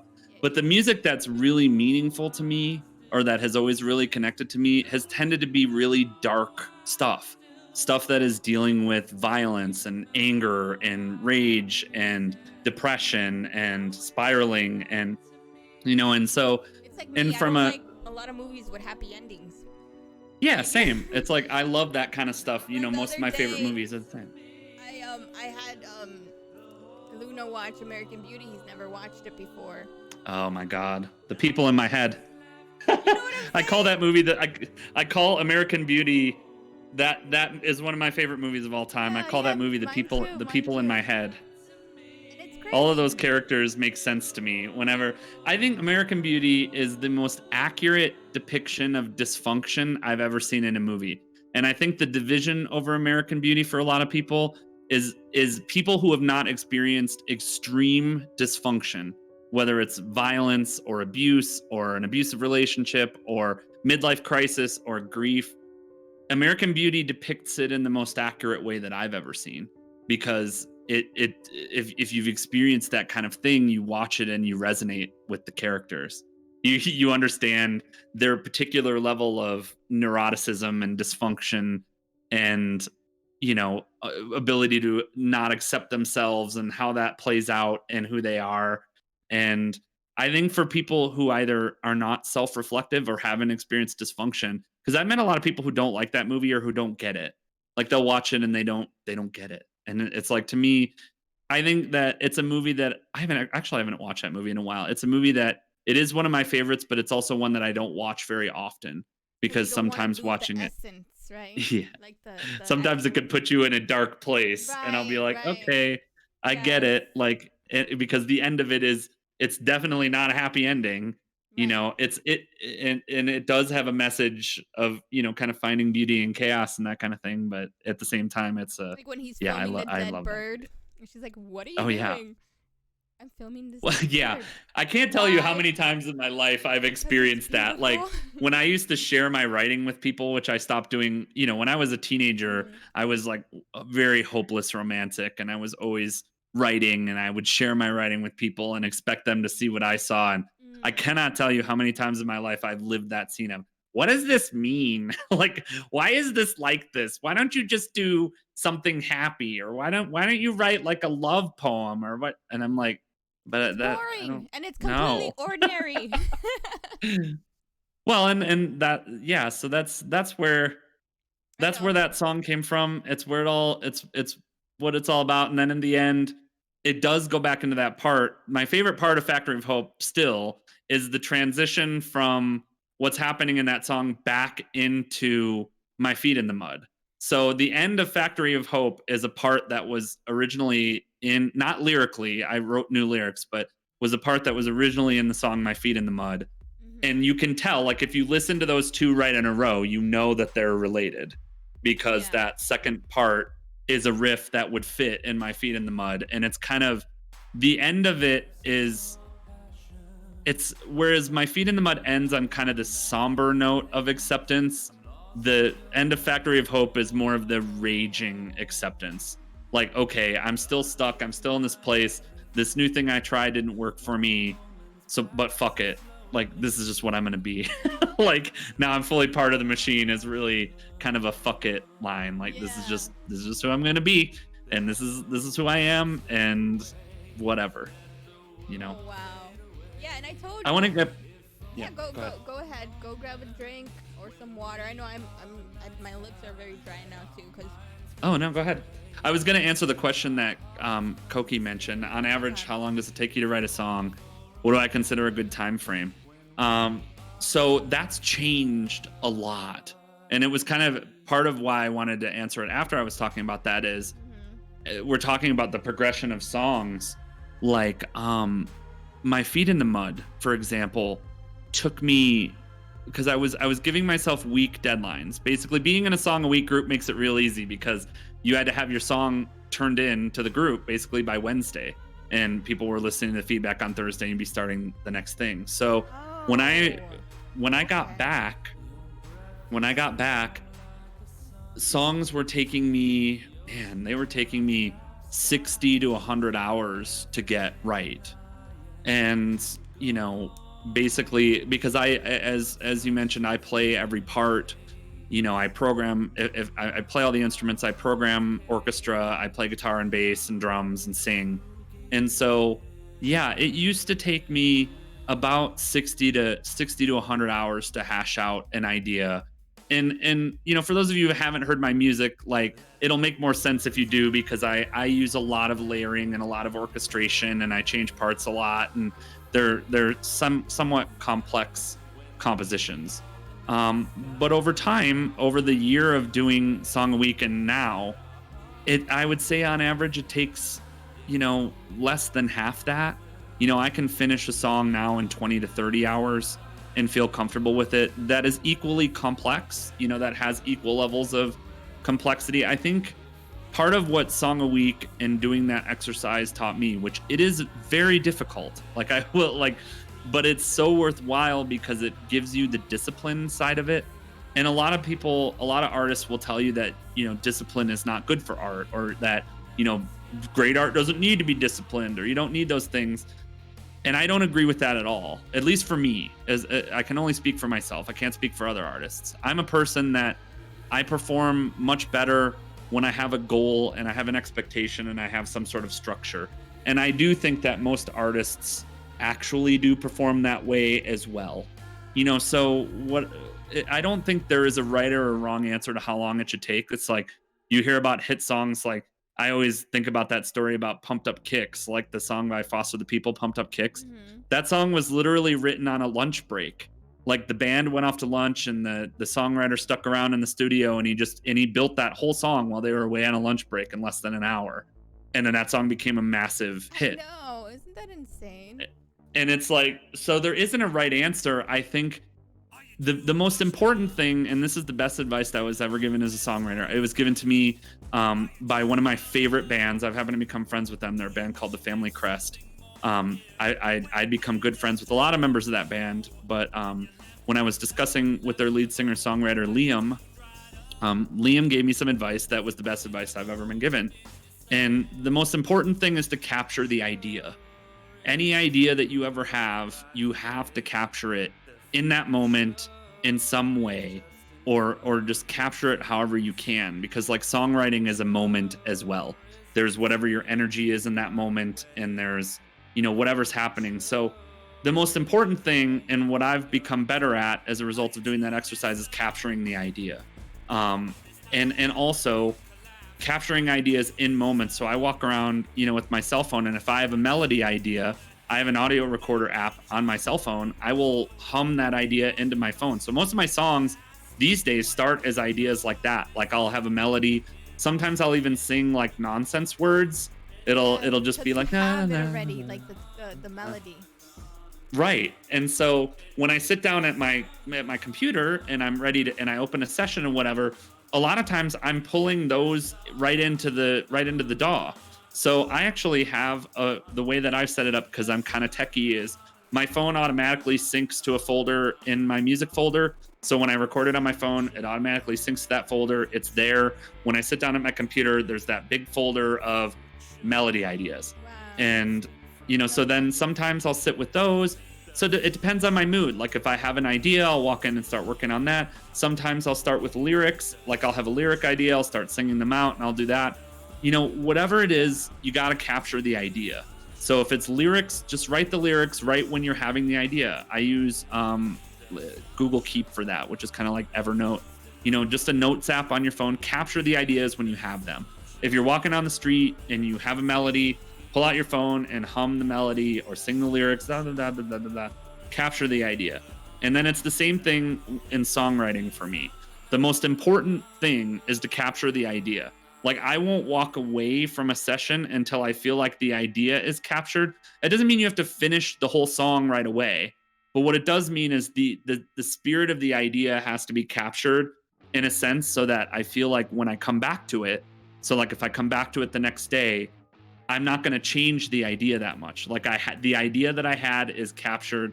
I'm either playing over it, adding new parts, doing whatever it is that I'm doing. Like you have to capture the idea. So, really at this point, and then what do you consider a good time frame? Once you've started, I feel like really giving yourself a short amount of time is critical.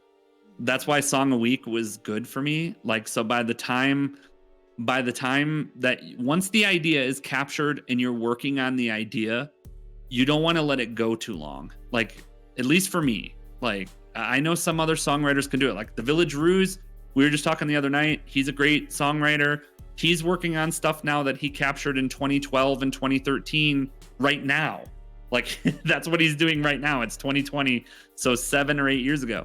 Wow. For me, that doesn't work. Like for me, I lose the idea, or the idea feels different. Like I want to capture the idea and finish it then within a certain time frame. So, you know, for me, like what I would say a good time frame is once you've started writing and you've got the solid idea captured, not just you're jamming or you're working on a melody, like, but you've got a solid idea of what you want it to be, and you've kind of got either pen to paper or you've got some sounds in your you know, workstation. I would give yourself a week to finish the composition or finish the song. Maybe that doesn't mean you finish the mixing.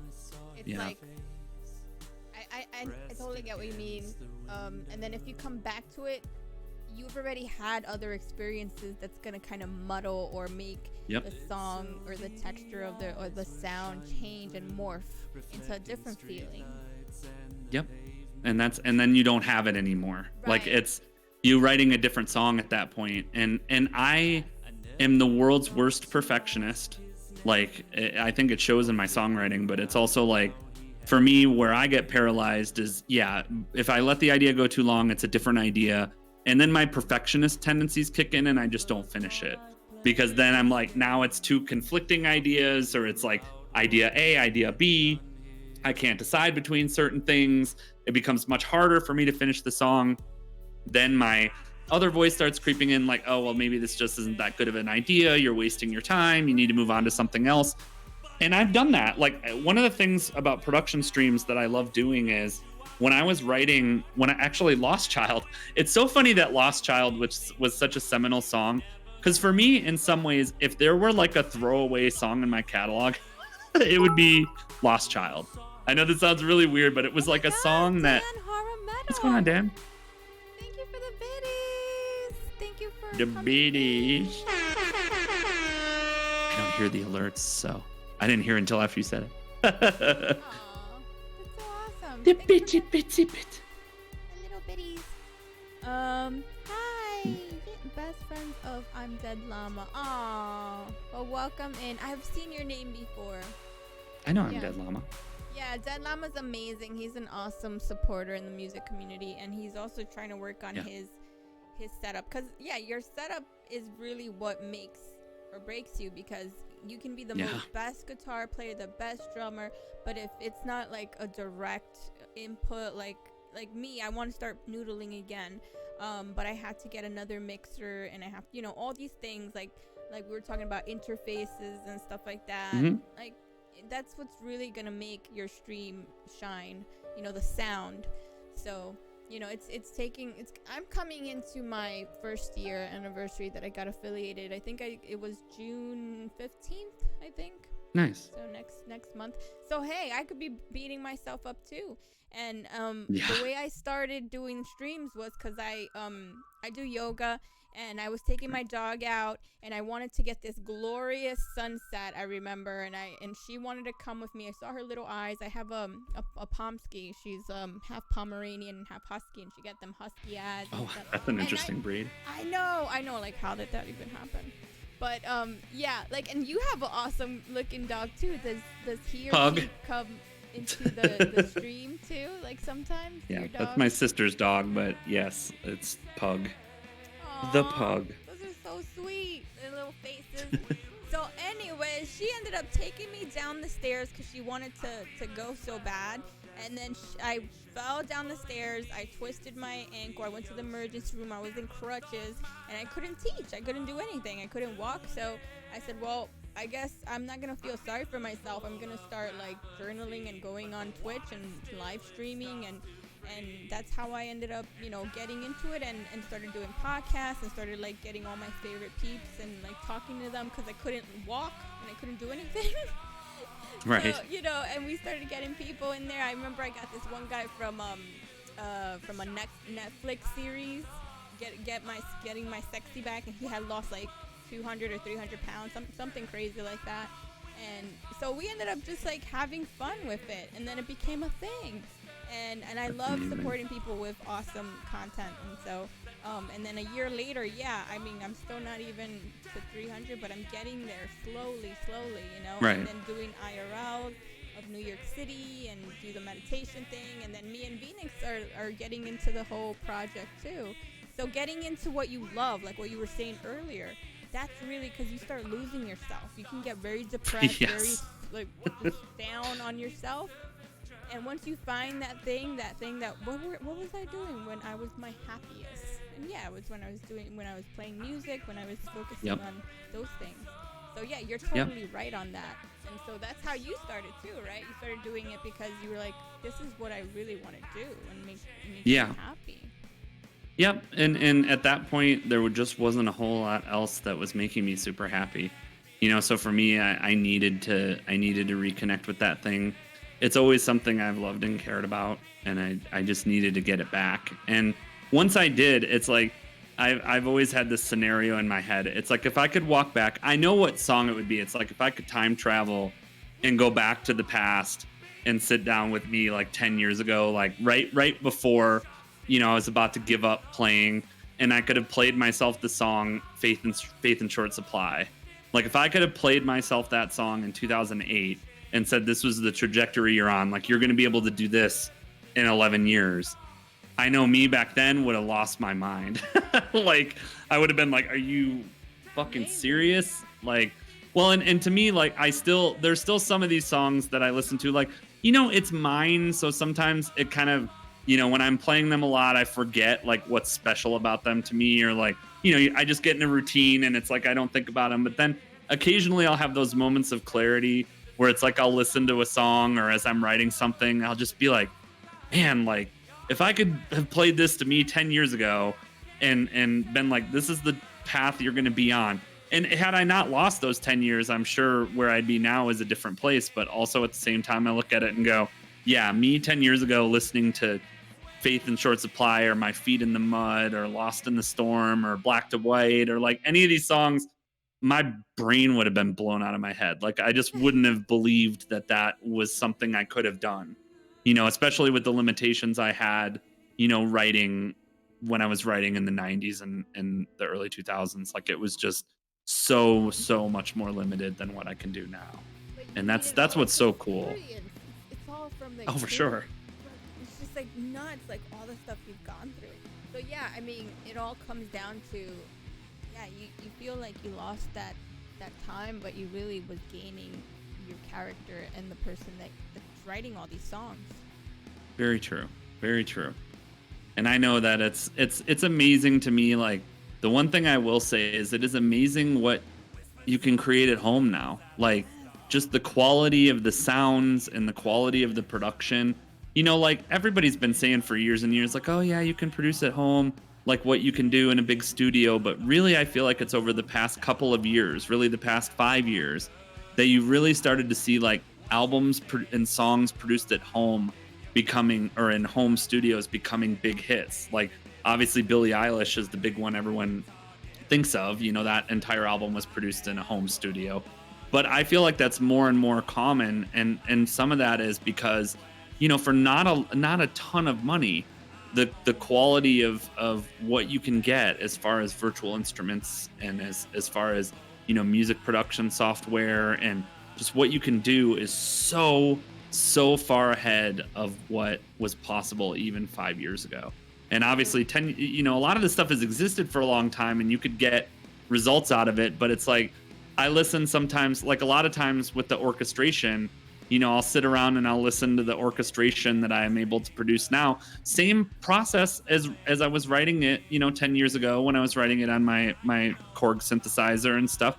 And it sounded good back then, but it's like, man, you got an orchestra in a box now, that sounds, 95% realistic, and every year we kind of get a little bit closer, to that sound being a little more realistic and a little more interesting. And it's like, it's just improved so much as far as what's possible in a home studio. Like I brought up Scott at the beginning of this, like Scott Buckley, who Musoscientific, like he produces Hollywood level stuff. And he has a stream that's like 10 viewers most of the time. Like he has his days like everybody else where he'll have 15 or 20 views, but it's like Scott produces stuff to me that would fit in Hollywood films right now.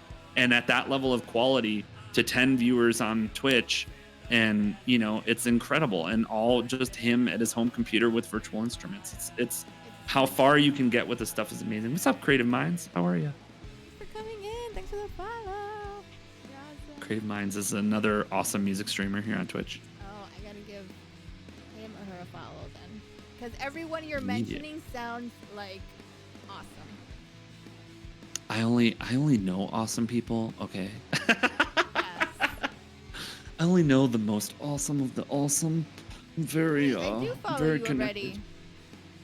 Creative Minds is awesome. Well, can you look at that? I think it's just because we're all traveling around the same like neighborhood of like streamers. So I think maybe we said hi or in passing. Probably. Or somebody Probably. said give or maybe you said give Creative Minds a follow and I did. But Yeah. I tend to really when people like shout people out and I trust them and I know they have great taste, I'm like, all right, and I'll take their word for it and stuff. Oh my God, my guy right now. Here's a guy. I'm gonna give my awesome follow up for right now of a streamer that no one's ever heard of or that very few people have ever heard of. If you guys don't know this guy, just post his name in the chat. Deadside Blues. One thing I like to do, to try to encourage the community that I'm connected to and like be part of it is a lot of nights I'll just go and I'll like flip to the least viewed music streamers. Like a lot of people don't realize you can flip how you're viewing the category. Yeah. So I'll go to music and performing arts and I will sort it by least to most instead of most to least. And I will watch people who have like 1, 2, 3 viewers. My guy, Deadside Blues. If you've never seen that guy, oh my God, what a talent. He is so good. He sings, well, what's interesting is the reason he jumped out to me, I think he's from the Netherlands, if I recall correctly. He's from somewhere in Europe. He's kind of like a blues, very heavily blues rock, folk inspired. But the thing that connected me to him is he is really into Glenn Hansard. And Glenn Hansard was the guy that was in the musical Once. He's an Irish musician. Oh, okay. But yes, that was big here in New York. Yeah, and so he was the guy that was in Once. But what's weird about Glenn Hansard to me, like I have this weird relationship with him because back when I was growing up, there used to be a record store up the street that was called Record Time. And in the late 90s, they used to sell these things that were called mystery boxes. And basically, they were just CDs that they couldn't sell, like shit that had been promotional stuff or things that had been sitting on the shelf. So basically, you would buy a box of 20 CDs for $10. Wow. And so I would those do that. Too. I remember those growing up, and you would and find you like never little knew. gems. Yeah, and you would get like you could normally buy them by like genre or something. Like there were some that were just totally random, but you could buy like rock genre or whatever. So I would buy those pretty regularly. Like I bought a few of those, and a lot of the stuff you would get in it wasn't very good. But my favorite album that I ever got out of a mystery box was this album called Fitzcarraldo by this band called The Frames. I'll put it in the chat in case people are wondering about it. So it's an album called Fitzcarraldo by a band called The Frames, sometimes called The Frames DC because there was already a band called The Frames. Well, it turns out that the lead singer and the songwriter of that band is Glenn Hansard. It's the guy that eventually became this giant, star. I don't know that he's a giant star, but he's a pretty well-known musician now, Irish folk singer. And a lot of the songs, a couple of the songs that were in Once and a lot of the songs he's performing now are on that album or on Fitzcarraldo. And oh my God, it was an amazing album. It's one of those albums that huge. It's like, well, and it was funny because I'd been listening to that album. I know this is I'm so hipster.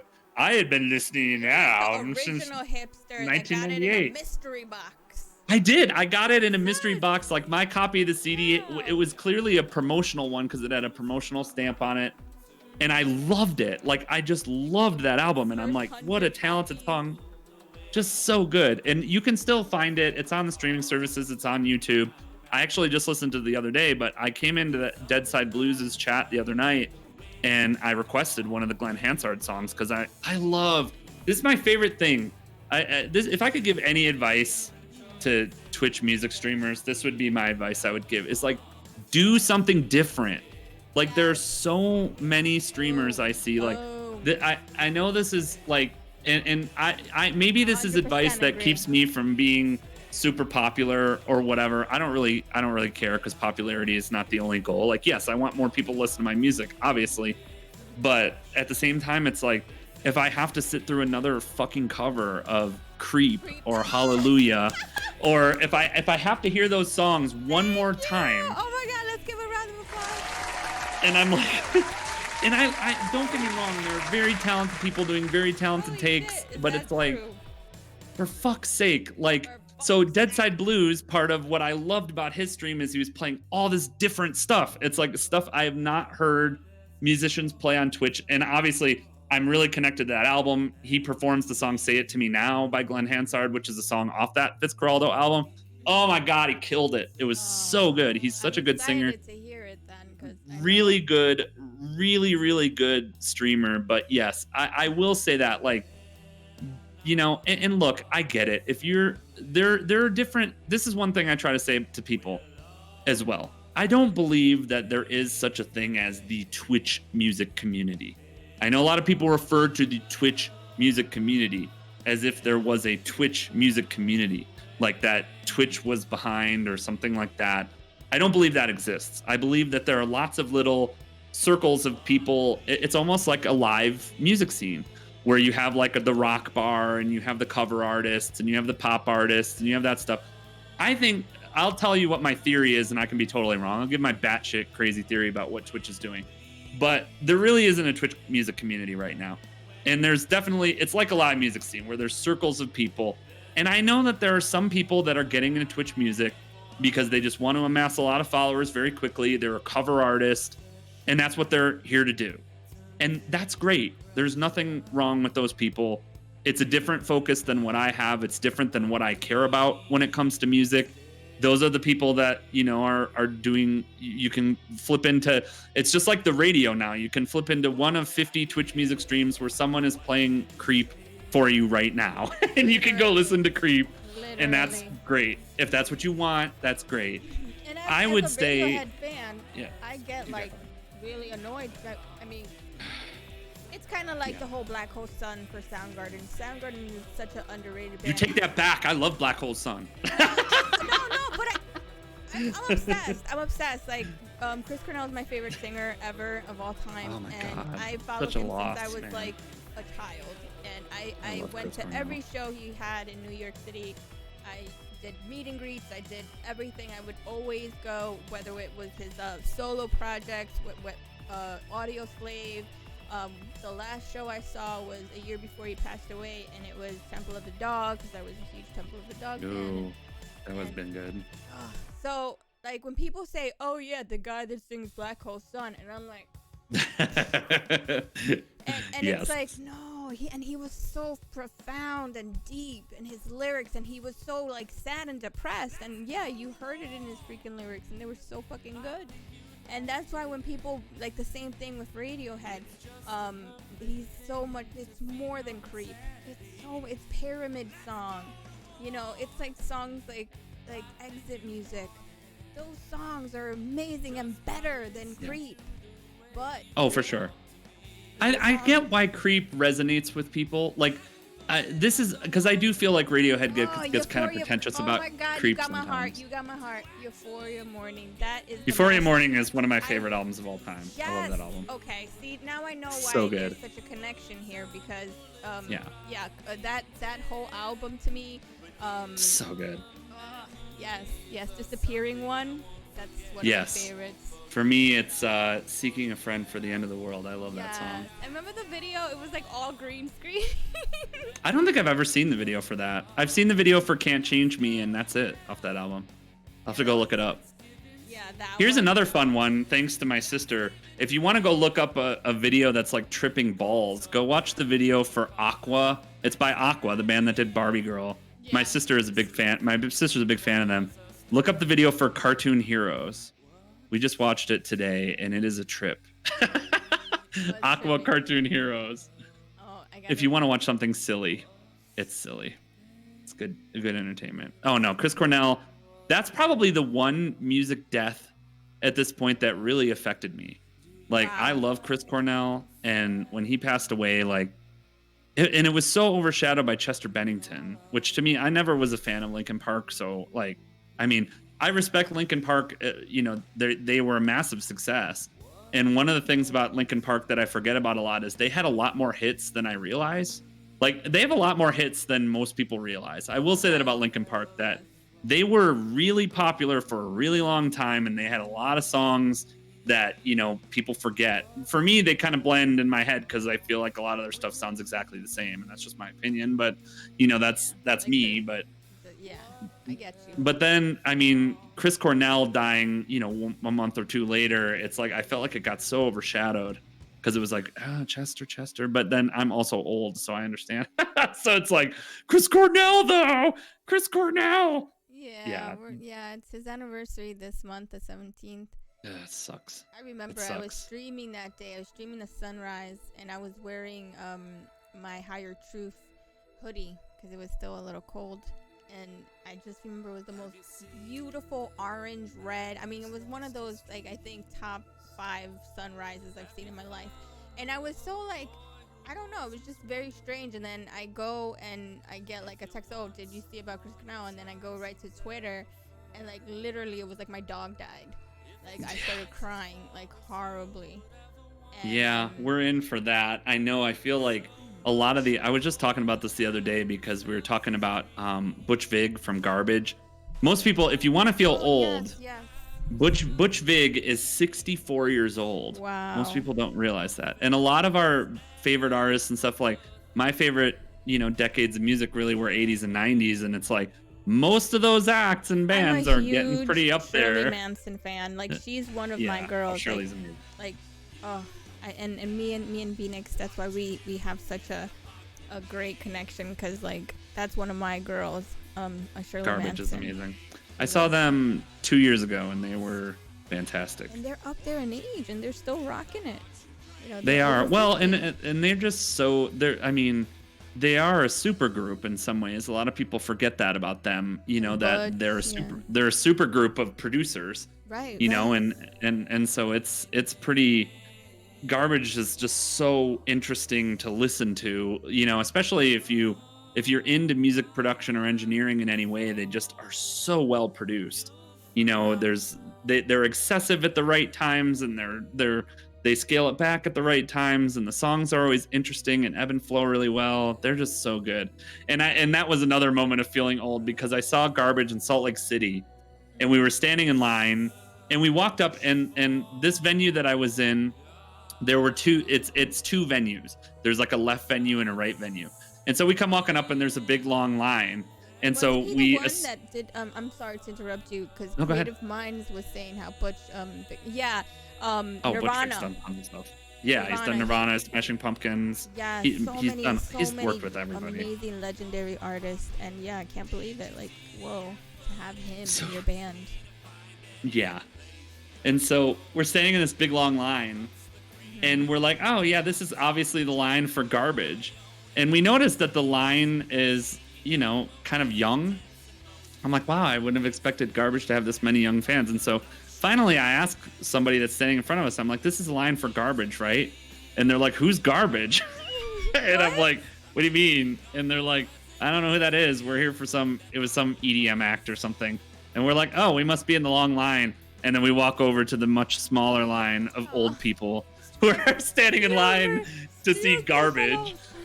And it was, yeah, and so the EDM person, I don't even know who the act was, the other act that was playing in the other venue, was like 4 times the people. But Garbage, they killed it. They were so good. I mean, and at this point, yeah, I think they understand that, you know, most of the dudes, if you took Shirley Manson out of the band, it would seriously look like any other, like, old guy band that's touring around right now. So, yeah, they basically, but Shirley, it doesn't matter how old she is. She just kicks ass. She just gets on stage and kicks ass. I love her so much. I'm obsessed with her. Yeah. So like when I told Phoenix, I was like, yeah, that's my girl. Cause like we were talking about, well, who's your inspirations and like out of girl singers and stuff. And I said Shirley Manson. I mean, I named my guitar after her. You know, Shirley. Your guitar. Yeah. Is it named Shirley or Manson? Oh, Shirley. And I love her, and it was just like everything, like her, like everything about her, like her mannerisms and the way she actually, like in her interviews, she's kind of sassy, and Oh, for sure. and she has this humor about her, and like I just love her and her lyrics and the way She's a great interview too. Yes. If you haven't listened to she did an episode of The Nerdist, I don't know, a couple of years back that was really good. I recommend that highly. Yeah. It's like an hour and a half of her talking. Yeah, she's just awesome. I just love her. And then like her videos from the 90s. You remember all the videos? Like You're So Oh, yeah. Fine. And Oh, yeah. all of those. And Number One Crush and Yeah, Number One Crush is still my favorite. And just everything. And she has that sex appeal, but she does it in her own way, and she's kind of grungy too. Yeah. And she's not traditionally, like, I think she's amazing. I think she's very attractive, but she's also not conventionally attractive, Exactly. which is what I appreciate about her. Like, she doesn't look like other people, That's what which made I her, appreciate. Like, that's what I liked about her. You know, and especially Yeah. growing up in that time, she was like kind of like a rare beauty, but she was her own style, and that's why I love her. Oh, for sure. Oh, Shirley Manson's amazing. The whole band is amazing, and yeah, I feel the same about Butch Vig. Butch Vig was a lot of the videos I watch. I'm still at a point, you know, I'm still, in my opinion, not in my opinion, I just know I'm still a pretty novice producer, despite the fact that I do it a lot and I write a lot of songs, and you know, there's always things I want to do to improve, and you know, I try to watch at least one video every day related to production or, you know, something about music engineering. I have a giant playlist that I'm always adding stuff to, and I try to watch stuff every day. And a lot of the earliest stuff that I watched was a lot of stuff with Butch Vig and, you know, a lot of producers of that era, because that's my favorite era of music, which is why I think I like imperfections in music, and I'm not always trying to go for that perfectly produced sound, and, you know, just things that are way more 90s now than kind of really glossy. A lot of music you hear today is really glossy and very well produced, and I like to have, you know, imperfections and things that, you know, I don't edit everything perfectly and do a lot of things that, yeah, I know I could do it, but I just don't. Because it's those little moments, those little trinkets of things that just make the song. You're like, this part right here. Yep. And it, you know, it just, I totally get it. It's the same for me in music I listen to. It was funny, I will tell you, going back through the Depeche Mode stuff, you know, as I was developing those covers and listening to them at kind of a different level, like I've always just loved those songs. So for me, every one of the songs that I picked for that tribute were songs that I love. Like they're songs that I can think of when I heard them, and, you know, times in my life that they fit with and all those kinds of things. But then I was also kind of listening to them at a different level, you know, when I was listening to them, to think about what I wanted to do in a cover and how I wanted to approach it. And it's just like the production, you know, especially during the Alan Wilder era of Depeche Mode, is just so incredibly done. Like, you know, listening to World in My Eyes, and World in My Eyes is a really good example, because that's a song that on the surface, it feels like and plays like a pretty simple song. There isn't that much going on in it. But what elevates that song is the production. Like, it's overproduced in a good way. So when I'm listening to it, and I was listening to the original, I'm like, there is just so much going on in this song that I never had really listened for. Now that I'm kind of playing it out and doing my version of it and doing that, I'm like, but there's all this sound that I never knew was there before. Like all these layers of keyboards and sound. That's just, and that's like, what I love. It's like, you holy listen crap. to it and you just hear all the little things that you haven't heard before, or when they remaster. Sometimes I don't even like when they remaster it. Like, I feel like, I'm not always a huge fan of remasters either. Yes, me too. Wow, we're so alike, Ken. For real. Like with music. There's some that are good. There are some that are good. You know what album that I wish, this is a random one, but I wish that I can't remember the name of the album. I'd have to go back and look at it, but there is an OK Go album. The one with All Things Must Pass, and it was like there's after they became popular for Here It Goes Again, it was the album they released after that. It's like Of the Color of something. Color is in the title. That album is horribly produced. It's one of the most, and what's sad is I feel like it's the best album in their catalog. Like it's got tons of great songs on it. Like all this, when I saw them in concert, like OK Go is a great concert. I saw them in concert. They were excellent. And all those songs off that album were my favorite album. And it's like, I cannot listen to the album release of it because it's produced so badly. Like it's all distorted in half of the album. That album needs a remaster. So OK Go's producers, if you're listening, you can reproduce that album for me. That one, that'd be great. Have a go at the reproduction. Have a go and fix it. Like that is where a remaster is a good thing. But other than that, most of the time the wrong stuff gets changed. Like I've heard a lot of remasters where I'm like, they de-emphasize the things that I like. Or like what's even worse is when you have like a European band. Like I like a lot of European rock and European metal. And one of my favorite bands, Within Temptation, had a US release of one of their albums. And I hate it. It's like the American release of it sucks, and the European release of it is amazing in my opinion, because in the American version, they basically turn down all the guitars, they turn down the orchestra, and they turn up the bass to make it more Americanized. Because obviously in American rock production, the bass is always really like pushed really hard. And so in the US mixes of that album, they basically, and for me, I'm listening to Within Temptation for the orchestration, generally, in my opinion. Like, they have an incredible orchestration on their albums, and that's what I love about their music is the kind of epic rock stuff.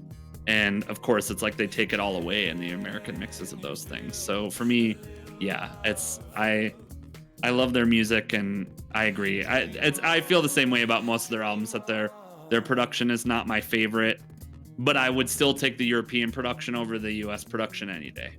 That's just my opinion. Wow. So favorite top 5 albums? I don't say 10 because 10 is too hard. So definitely Not for me. No, for you it's not. I know a lot of people get like stuck. They're like, oh, it's so hard, or they're like, no, it's afraid. For me, I can think of so many. All right, so top 10. Top 10 albums of all times, of your childhood, all right, and everything. I don't know what order they would be ranked in, but I'll go soundtrack of your life. Soundtrack of my life. Right, I can tell you my favorite right now is The Deer Hunter Act 4, Rebirth and Reprise. The Deer Hunter, in my opinion, is the best band in the world right now, and I don't even think it's close.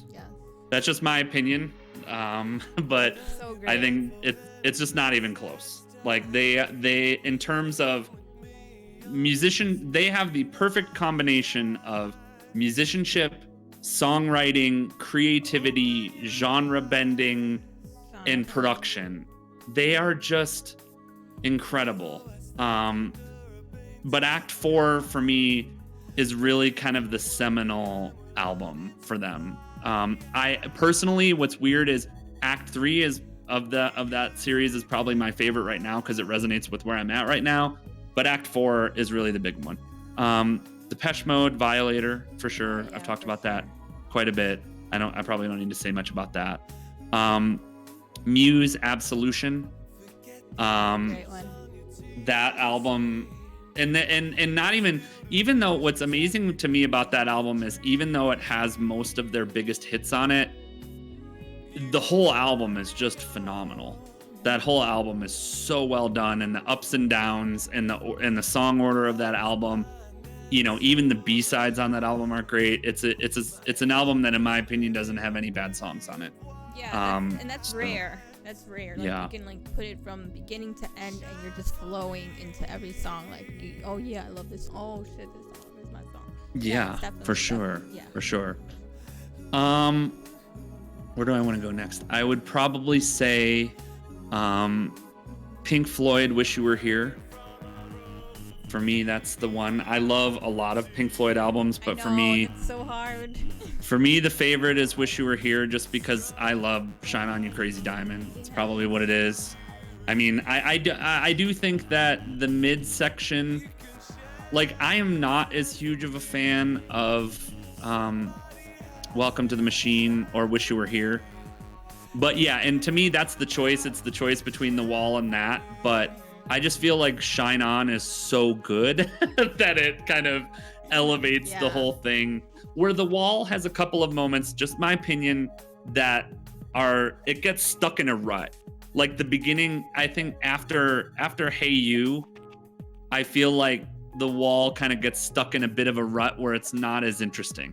It's like the songs between Hey You and Comfortably Numb. Not that they're bad songs, it's just the song order, I think, is what hurts them, because they put all of the kind of mopey, sentimental songs right in a row. Yeah, and that's how I feel too. Like, because you got Vera in there, you got Nobody Home. It's like you just get punched in the face with depression. I know, and I remember and when it's I went like, to see Roger Waters. And when he was doing that, it was like, okay, let's get in our seats, like cry now. And then he had like the cinematic stuff and the whole, like he did everything from like the pigs to like the wall, and then like it was all like the digital, and then when he like breaks the wall, and then it like it was. One thing I will say about Floyd, most underrated album by far is Animals. For people that have not listened to Animals, like, get it together. Because most people don't even know that album exists. And Animals is such a killer album. Like, that is another one that I'd actually probably put Animals above The Wall as well, just personally. For me, if I had to go in order of Pink Floyd, it'd probably be Wish You Were Here, Animals, Dark Side, The Wall. I divide people on this because I like Momentary Lapse of Reason, which I know is a divisive album for people, but I like that album quite a bit, even though it's post Roger Waters. I thought Division Bell had way lower moments, but I feel like Momentary Lapse of Reason's a good album. I understand it's very dated. It's very 80s sounding when you listen to it now, but I still feel like you hear Learning to Fly as much as you hear any of their songs on the radio these days. You still hear that song all the time. So anyway, so Wish You Were Here. So that's 4 that I've got now. What else would I put in there for me? Within Temptation, why am I forgetting the name of the album? The Blue album, Silent Force for me. Just a great album. Just a great album. So many good songs on it. Most of my favorites are on that album. And I do think that of their albums, that one is probably the best produced. Just my opinion. Even though the Heart of Everything was a bit bigger. After that, where would I go? Let's think. I know Peter Gabriel, So goes in there for sure. Man, that's another one that is just a killer album end to end. Peter Gabriel is totally these days underrated as well as an artist, as both a pop artist and just an artist in general. Peter Gabriel is totally underrated for his impact on pop culture. A lot of amazing artists mention him as an influence, just like they should. And Sting, well, like I was in this big debate the other night about Genesis. Because most people who know Genesis, Phil Collins is incredible. Like most people don't even realize how, like I'll argue for Genesis all day, and I like 80s Genesis too. I do understand like had I been alive, I mean I was born in 81, so obviously I wasn't alive for progressive 70s Genesis, and I listened to it a lot later. And I could understand as a fan, if you were a fan of their original sound and then you moved forward, into what they became, it was like listening to a totally different band. It was a totally different band, very different style. And they were good for different reasons. But most people who are like, oh, Phil Collins sucks, I'm like, go back and listen to the 70s Genesis albums and him on drums. He's a killer drummer. Right? And right? Yeah. So Peter Gabriel, what were you gonna say? Somebody totally requested Phil Collins yesterday. It was him on drums, and it was a song I never heard before, and in Luna Stream, and I was like, whoa, this is so freaking awesome. And then they were like, yeah, that's Phil Collins. Did they bust out the Easy Lover on you? Did you get some Easy Lover? Is that what it was? No, it wasn't that. It was like instrumental, and then it had like for sure. Mediterranean vibe. You probably know what I'm talking about. I probably know it. I don't know it offhand. Like, you don't know the name. I don't remember. Something Children of something. Yeah, I don't know what like that is. Had some Centaur in it even. Huh. No, I don't know what it is. Yeah, Phil Collins played on a lot of stuff in the 80s, and both the 70s and 80s that people don't realize that he's on. Phil Collins is an incredible drummer. He can't play anymore, which is the sad part. I know they're talking about touring, and his son is going to play drums because Phil can't play anymore. He's too old. Eric Clapton is another one, too. Yeah. That people forget how amazing, and Pink Floyd was influenced with a lot of his old music, too. Oh, for sure. So, For sure. Well, Clapton is like guitar god. I mean, I feel like pretty much anybody in the 70s had to have had some influence from him. It's like tough to say, you know, because you'll have some bands who try to be different, and it's like pretty much everybody in that era was influenced in some way by Eric Clapton and the Beatles. It's like you had to be. There's no way to escape it. So anyway, I've got 6. I've been counting on my fingers. That's how I'm remembering how many albums I've said. Silverchair Diorama needs to be in there. That came out of nowhere. Silverchair is probably the most underrated band in history to me. I feel like they are, well, and most people lost track of them after the first album, which was more grunge, and I like their grunge stuff, but their evolution. Young too. Remember how young they were when they came out? Well, they were like 14 or 15, right? And yeah, they were very much a kind of carbon copy of the grunge scene, and a lot of people gave them shit, but where they went really from Neon Ballroom forward is just amazing. And you know, for people that haven't heard Diorama, that album it is so well done. And that's another one for me that doesn't even have a bad song on it, and the orchestration on it. The other fun fact about that album that I always like to, you know, when I was researching it, is that the person that did the composing and the orchestration on the album is Van Dyke Parks, the guy that did it for the Beach Boys. So the guy that did all of the orchestration on Diorama was the same guy that did it for the Beach Boys. Wow, so a lot of people don't realize that. Yeah, and so to pair with that album is also their side project, the Dissociatives album that came out with that, which I feel like Daniel Johns, you know, which even in that side project is probably my favorite vocalist, and also just a really underappreciated songwriter. He kind of does everything I want in songwriting. I think Daniel Johns probably writes the catchiest hooks. And the reason that I put both Diorama and the Dissociatives in my top 10 is because the Dissociatives is an experimental album. It's a lot more electronic. It's a lot more weird. It's not really a rock album. But what is incredible to me about that album is how it manages to go from these weird kind of experimental songs with weird lyrics and weird things into these just soaringly massive pop choruses. It'll be in like some weird place. Like the best example of that song off that album is a song called Horror with Eyeballs, which is a very weird song name, and it's a very weird song, has very weird song lyrics. But that song is this very strange kind of mad scientist song with all these weird lab sounds and all these weird samples. But the chorus of that song is just so ridiculously good. It is ridiculously good. That is a ridiculously good album. I gotta listen to that album again. And every song is like that, where it starts in some place and it's catchy, and then the choruses, like every single chorus on that album. I think on that album as well, there's a song called probably my favorite pop-ish chorus of all time is on that album, and a song called Young Man, Old Man, which is by the Dissociatives. I'll put that in the chat. Young Man, Old Man. That song probably has the best chorus, at least in my opinion, I've ever heard. The chorus in that song is just so good. Like, and it's a chorus that has all the right things. It hits all the right notes. It's catchy. It sticks in your head. Oh my God, that album's great.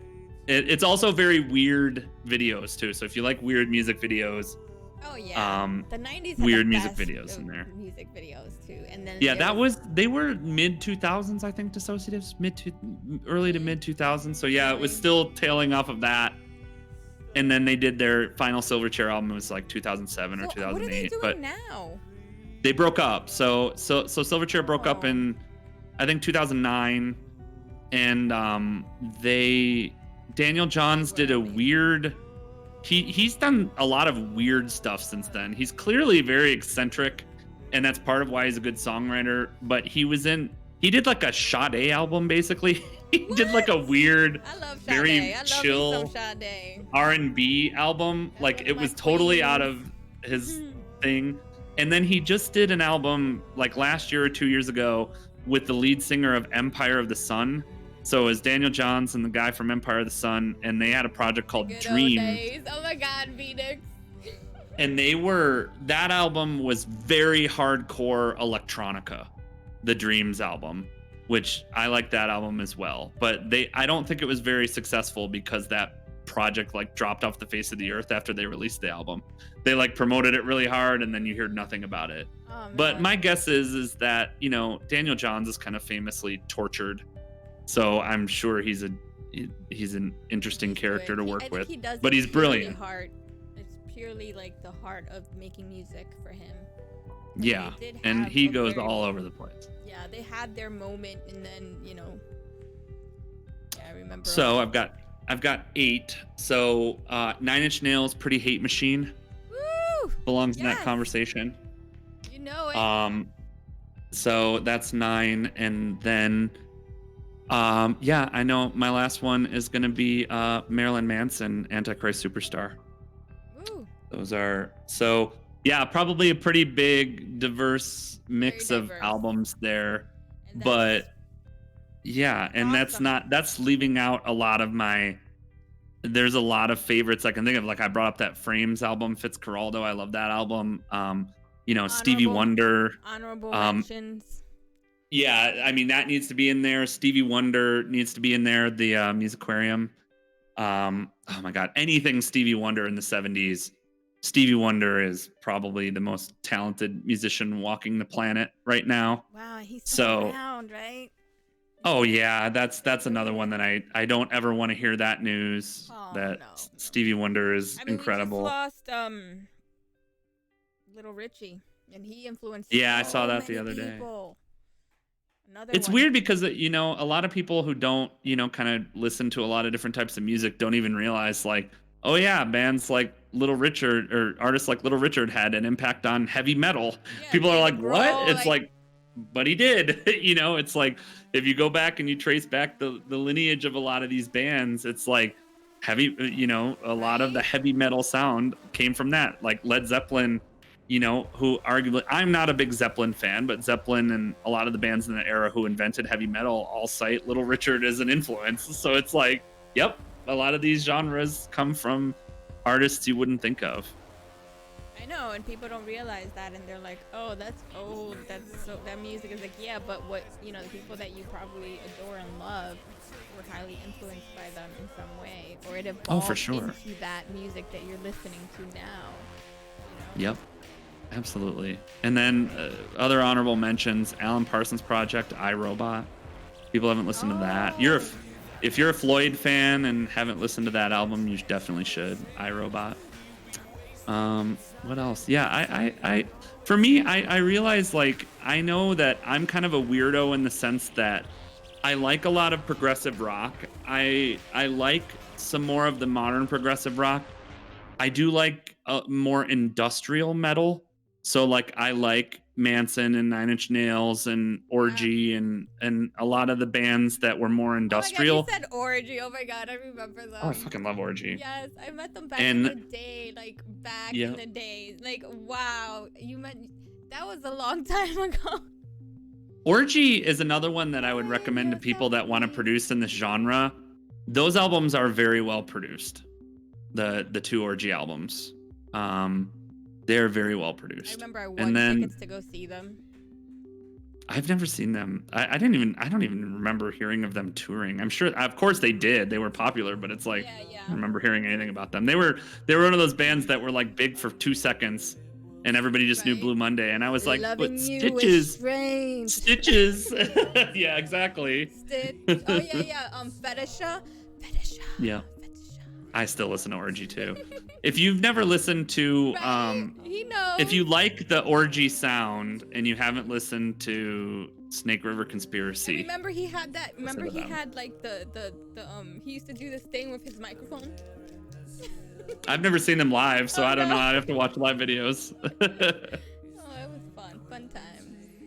But yeah, so those are, for me, I listen to stuff that's all over the map. But the one thing that I realized that I never really did is What happened? I've never been super big into metal. And I feel like that kind of hurts me a bit today because I feel like all of the rock fans, in my opinion, have kind of drifted into like really heavy metal or like math rock. It feels like most of the stuff that I hear, like, I think that's why I like the Deer Hunter, because to me they feel like a more like classically progressive rock band, and that it's mathy. Like there's enough weird stuff going on and enough complex composition going on. But I know that I'm weird in the sense that I never just got into a lot of metal. And it's not, I don't, most of the stuff when I hear it, I don't hate it, but I know I'm not as much of a metalhead. Like I think that's why I was more into the goth industrial stuff. Like I like my metal with a splash of electronic or industrial or weird stuff. And I write that way too, and I feel like, I do lean into metal a little bit sometimes. Like I have a couple songs like My Name in Vain and stuff that are more straight metal, but it's like, I know that it's a genre that I never really got into as much as growling other and people. Stuff, it's like, nay.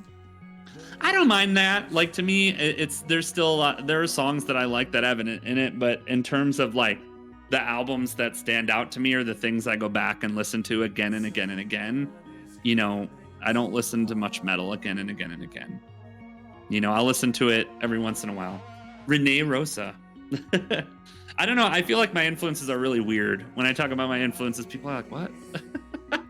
Well, it works because you make awesome music, so it's I try to bring stuff flavor. together that's from a bunch of different eras and genres. Like sometimes I succeed at it and sometimes I don't, but it's like, that's definitely, I like to think of myself as bringing, that kind of 70s progressive and then 80s, pop and underground sensibility.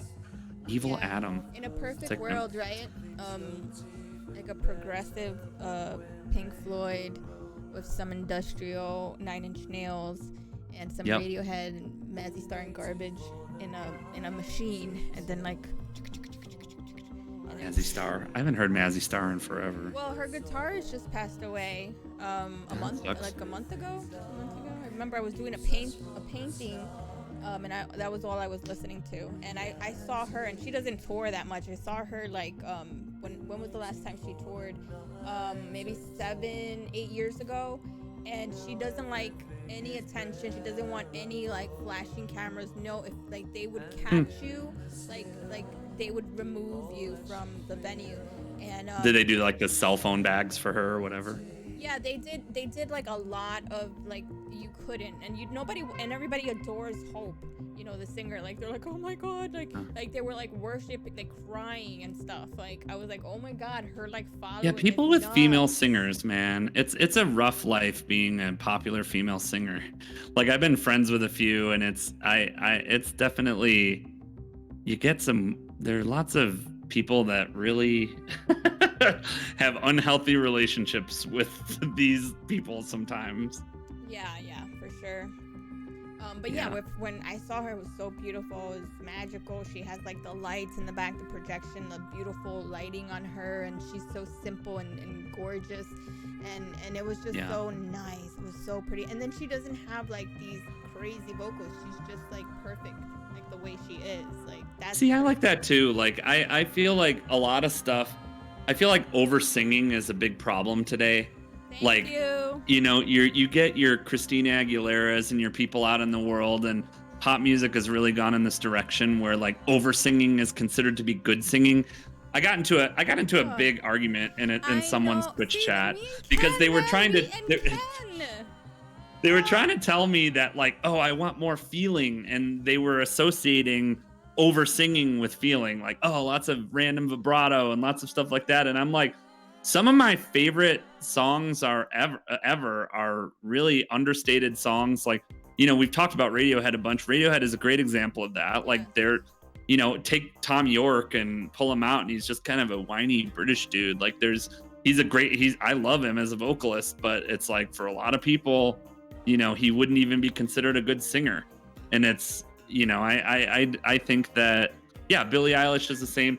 I'm gonna, at this rate, if my following keeps growing on Twitch, I'm gonna have to do a Billie Eilish cover stream. At 1,000 followers, I promised it in one of my very first streams, and my chat will never let it go. So I have to, at 1,000 followers, I have to do a Billie Eilish tribute stream. And I've never listened to a Billie Eilish song, so She has a few I've started to songs I kind like. of. Like 2 or I've 3 heard songs. Bad Guy. But she But doesn't I need really to go write her through. songs. Her brother writes her. No, She doesn't. shit. And I watched a video of Phineas, right? Is his name? I watched a video of his production style, and he's an interesting dude. He's definitely an interesting dude, Phineas. Well, I liked Fiona Apple. Oh, Fiona Apple's incredible. Have you listened to her new album yet? I haven't. Yes, I want the to. day it came out, I was like, "What?" You good? What do you think? There was like 3 songs that got me, but then there was so many comments on her Instagram how like genius it was, and I'm like, for me, the first 2 albums were my love, like growing up. Yeah. And then what was Extraordinary Machine had a few good songs, but like for the amount of time she had us waiting for this album, I wanted and maybe expected more, but I don't know. I'm kind of mixed. I didn't like. I listened to it 3 times to try it. You know when you listen to it the first time, you're like, it didn't grab me yet, and then you want to give it another chance, and you're like, Yep. Why is this not giving me? You're more patient than me these days. Like I'm normally, I admit, like I'm not that patient I love anymore. her. She's my fucking bitch. But damn. I feel the same way. Yeah, it's like I would do the same. Like, but I'm also like, there are lots of bands I love. Like is one of my faves. You know what? Like Muse, for example, I didn't like their latest album at all. I listened to it once, didn't like it, have never listened to it again. It doesn't really have any impact to me at all on their old music, but I think that's what's changed for me is that Muse, and I can't blame them. It's like, look, they hustled for Muse they hustled probably more than any band for years and years, and they wrote basically classical music as rock. And it's like now they've settled in and they kind of write, more pop, and it's just not as challenging or complex. And, hey, I can't blame them for it. It's like they've had the career, they get to coast on it and write pop songs and sell out massive tours. And hey, I'm, you know what? That's the dream, I guess, to some degree, is they get to do what they want, but for me, it's their first 4 albums, and that's kind of. It's like the same thing with like Pearl Jam. I'm a huge grunge girl, but like I haven't really liked any of their albums for like the last couple albums. They just got very ukulele on me, and then it just something changed. Didn't somebody submitted their most recent song though, and it was more electronic. Like it was way out there. Yeah, I didn't realize different. it was Pearl It's Jam. like, wow, they really went some other way, but I haven't really given it a listen yet. I liked the song they submitted. It took me a while to settle in to be like, oh, this is Pearl Jam. But at the same time, I like when bands evolve.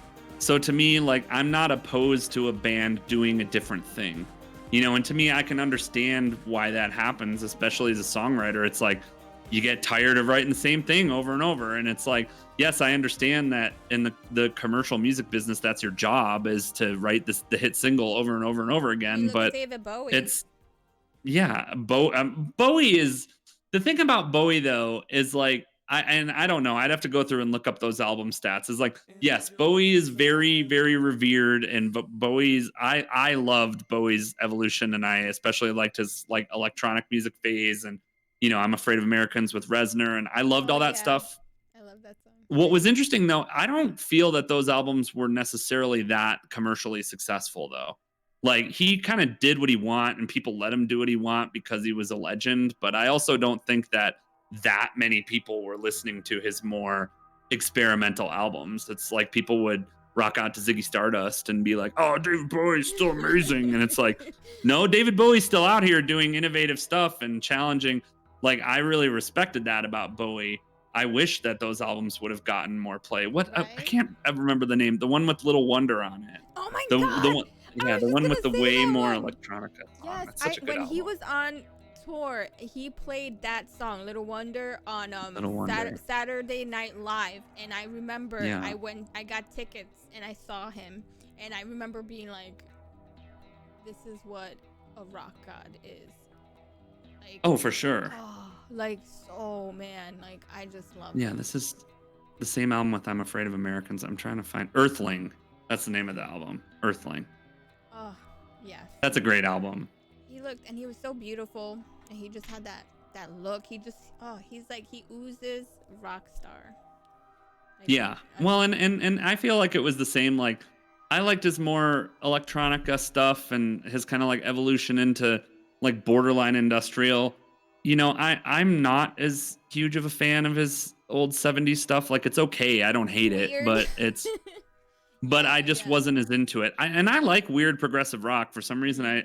Creative Minds kind of said what I think. It's like I respect what he is. Yeah. Like to me, because I know I always get shit all the time because I say I don't like Led Zeppelin, and lots of people I just straight up don't like Led Zeppelin. Like I've never, and I understand how influential they are. No, I don't like them. I've never really heard it. I don't like the singer. I guess that's the big issue. What is it, Robert Plant? I don't like the singer, and it doesn't help that I know that the singer is so aided by production technology. Like I've always heard, the rumor is that he couldn't sing any of that stuff in person anyway. And like I don't like their sound, I guess is what it is. Like to me, they just never. I would take like a Floyd or a lot of other bands in that era. More Floyd, for sure. Yeah, I mean, and I admit, like I kind of admit that like I bounce all over the place. And I've heard this saying about a lot of musicians, and I think it's true of me. It's like a lot of musicians become musicians because they have very particular tastes and they want to express those tastes in a way that they don't hear in the world. And that's kind of, I feel that way as well. It's like, I know that I'm weirdly specific about the things I like or what stands out to me, but it's like, that's my taste. It's like, I would rather listen to, all the mid 70s Elton John albums than sit and listen to a Led Zeppelin album. Like, there are many other bands that I'm like that with, and I know that it's weird. Like, do you like Grizzly Bear? I don't know Grizzly Bear. It's Grizzly Bear. I'm taking notes on some of these things. They're really good. So I found them through Deer Hunter. Like they were in the same station. When they give you like suggestions. I listen to that station all the time, so I may have heard them and not realized it was them. They're kind of cool. Young the Giant was actually the very first show the first big show my sister ever lit was Young the Giant. Really? Yeah, my sister is a professional lighting designer, so I got to watch her. We have video of her lighting Young the Giant. Ooh, I love them. I had never heard of them until that show, and I like some of their songs. I didn't. They were a band that I didn't really listen to a ton after the concert. Like I liked Cough Syrup. Go to the concert? Still. Yeah. I did. Oh yeah. Yeah, and they were good. Yeah, I really loved Islands. It's one of my faves. Yeah, I don't know most of their songs by name because I just saw them at the one concert, and then they're a band I hear a lot on music services and stuff. Like, because I do the same thing. Like, I did find a lot of bands I like through Deer Hunter. Like, I found Family Crest, who's amazing, they're and in the same vein, but they're more playful. I remember. Yeah. They're more playful, more like they could be radio friendly. More in the kind of thank you scientist vein, kind of like that. Yeah, they're cute. Yeah, I found Deer Hunter the same way. I found Deer Hunter. Well, I have Google Play Music, so I found them through Google Play Music, But that's how I found Deer Hunter.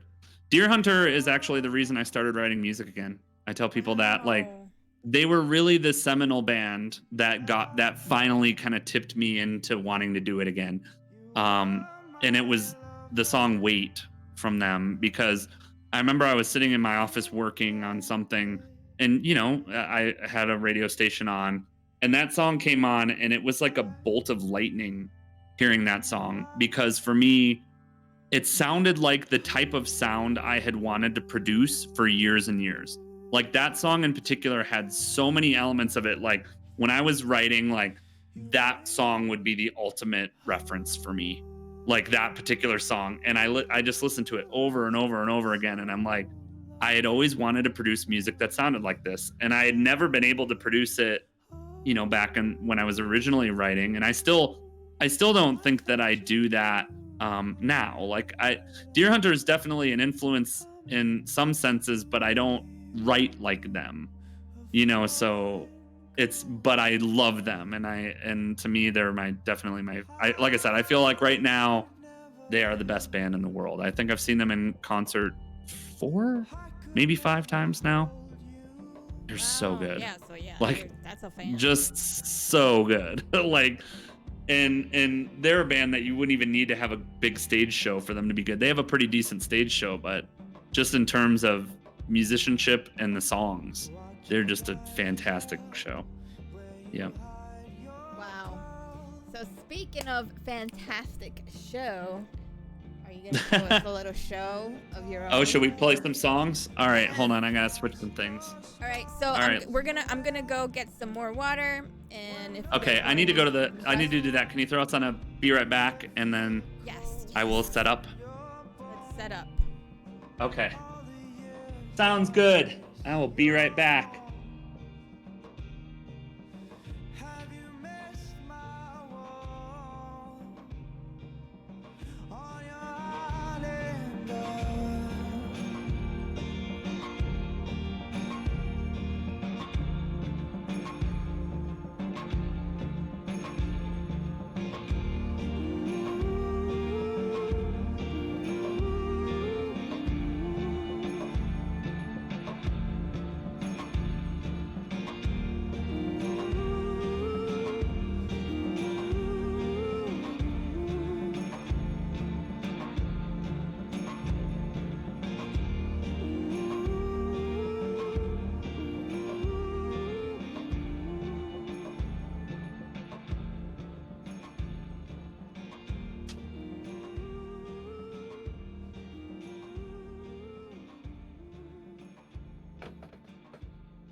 Yep.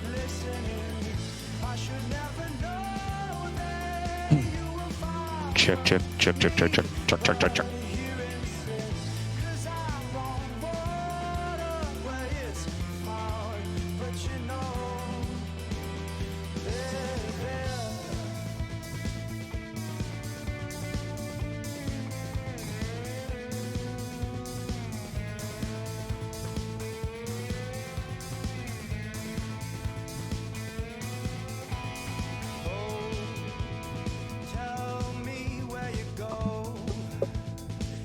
Yo.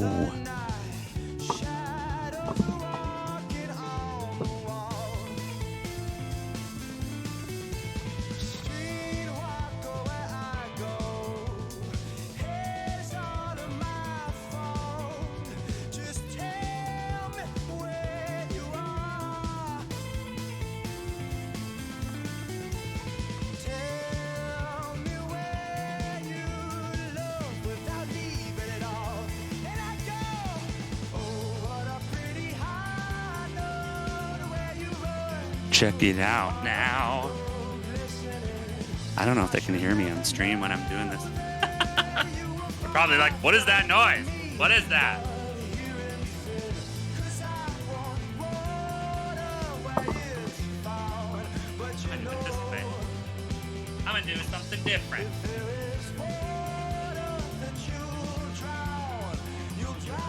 Oh, hi, Eugene. I have to do this totally different setup because I've never done an interview and this at the same time. It's different. Everything is different.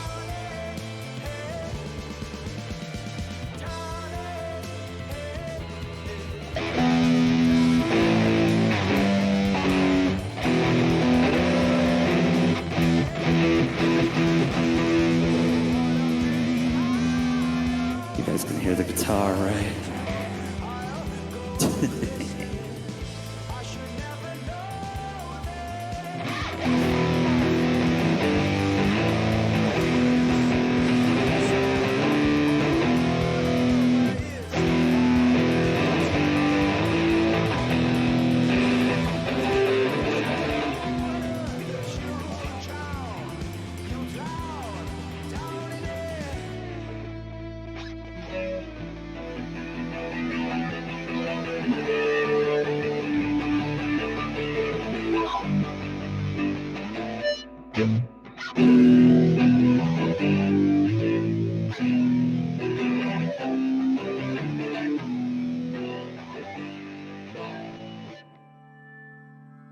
All right.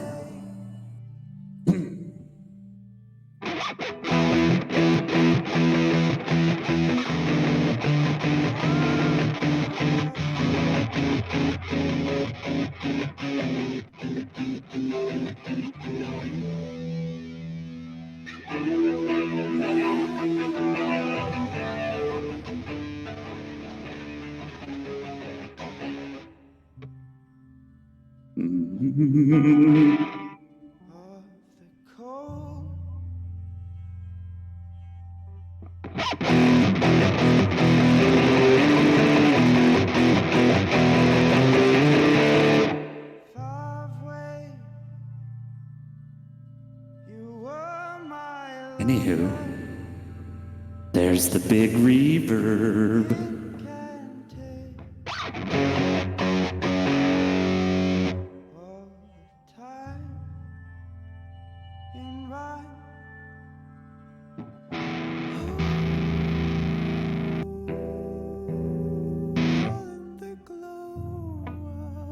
I love that song. Wait.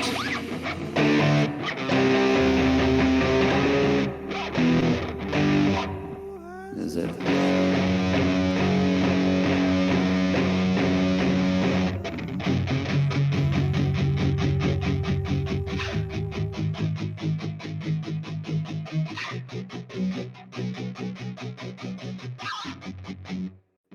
This is the wrong tone for it, though. Right. We did this one. This is a better tone.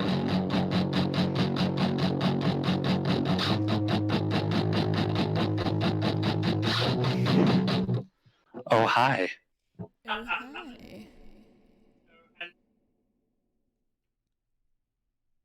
Anywho, they could hear me, so I was just, making noise because I could.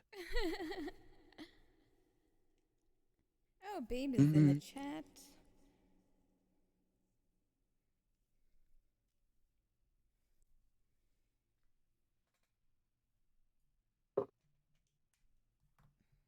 There are cool cats in chat. Cool cats in chat. Come in, the show is about to begin. Ground control to Major Tom. Tell my wife I love her very much. Alright, are we ready? Are you ready? Are you ready? I was born ready. Alright. You just let me know when to... I'm on my wait screen, so... You just let me know when we're ready to go. Let's make them bigger. Are we ready? Are we ready for your favorite silence noise song? Oh my god, hype in the chat. All right, let's do it.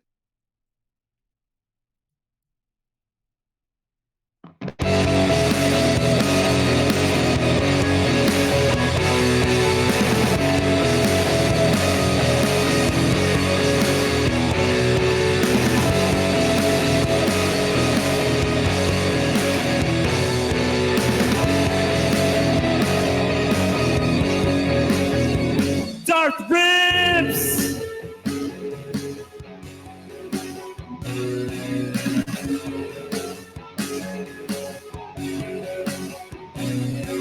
I hear you coming, your feet are pounding, my ears against the floor. My head is aching, my mind is racing, I can't take anymore. The door flies open, my heart is broken, I don't know what I see. The pain, the torture is soon to be over, the ghost of what was me. I see your eyes, black as night. I hear you move just one step away. I feel your breath just 1 inch away. I see your eyes, the black as night. My eyes grow wide, just one quick mistake. My hands are fist, just one move to make. I see your eyes go black to white, and I know I'm done.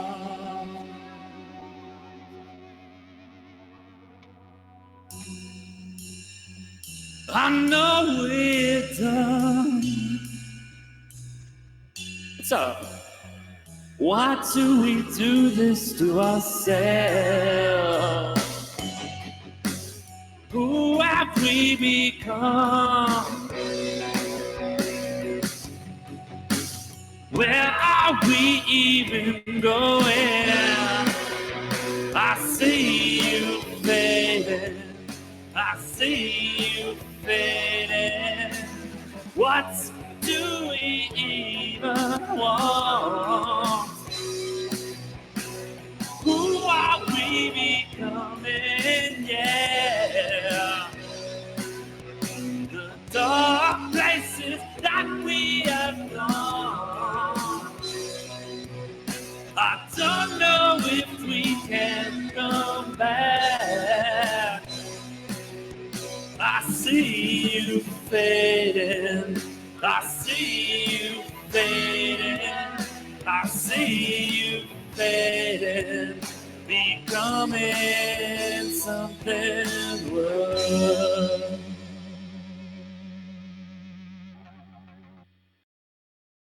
Oh, yeah. How'd we do? How did we do? Everybody in the chat, hype in the chat, hype in the chat. In the chat. How does it sound? Hey babe, how does Sounds it good. sound? It sounds good? You said you wanted me to play your 2 favorites. Yes. So I have the... You want cigar box? Yes. Got cigar box for you.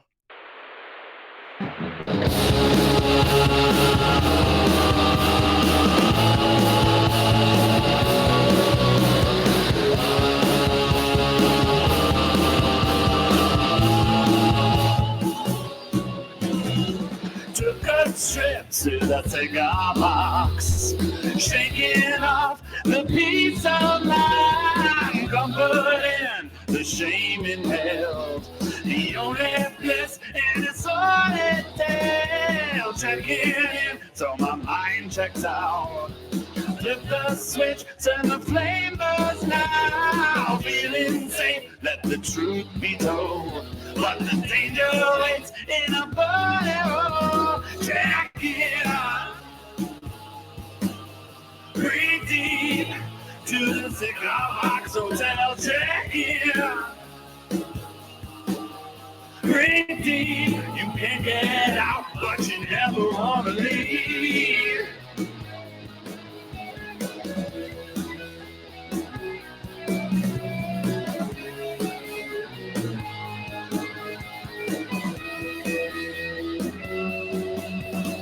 The puff of smoke floats your pains away.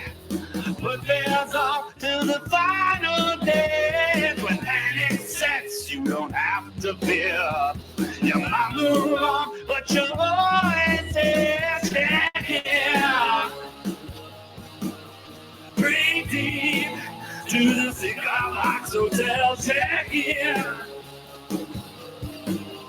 Breathe deep, you can get out, but you never want to leave. Take comfort in the place you come from.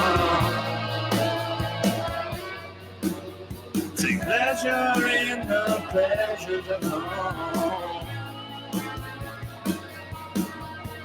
Be present for the calming sensation. Forget your hope, give it all to temptation. Check it out. Breathe deep to the cigar box hotel. Check it out. Breathe deep, you can get out, but you never want to leave.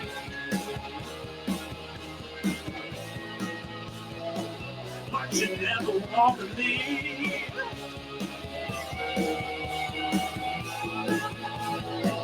But you never want to leave.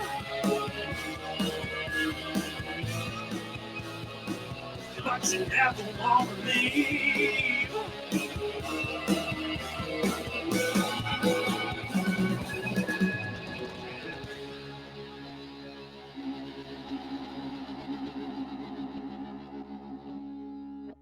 Yeah. For some reason, that song always ends with the yeah.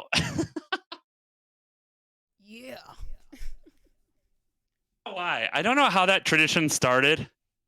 I think it was because I did a video, and at the end of the video, it was like, all right, we need to end it somehow. Yeah. Yeah. Because as we know, the song is clearly very thug life. Thug life. That's me. All right, I figured I would do one of these for you too, since James Hetfield's yeah, because I know that you are a big Depeche Mode fan. Ooh. So I brought along one of the Depeche Mode covers for you. This is I realized also it wouldn't be a Silence Noise stream if I didn't forget something. Forgot was my song titles. So it's been showing the wrong song titles, which I'm all for. Oh man, what? I don't care. I just forgot. Here you go. Are you okay? Let's do this one for. Okay. You can sing along if you know the words.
precious and fragile things need special handling. My God, what have we done to you?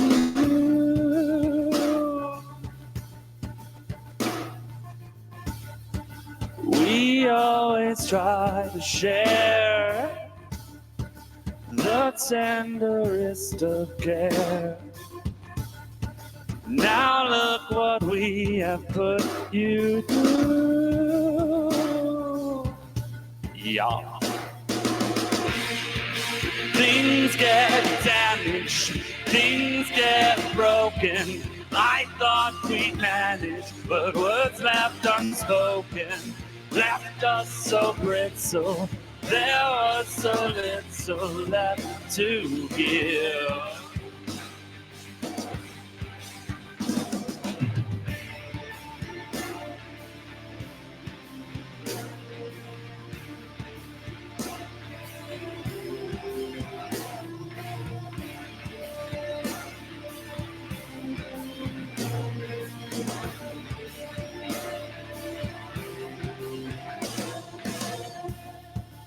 Angels with silver wings shouldn't know suffering.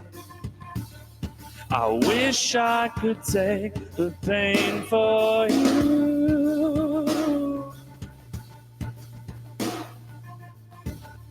If God has a master plan that only He understands, I hope it's your eyes He's seeing through. Things get damaged, things get broken.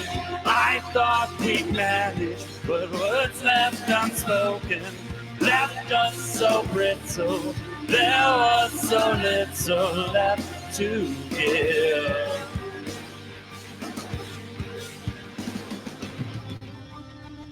I pray you learn to trust, have faith in both of us, and keep room in your heart for two. One more time.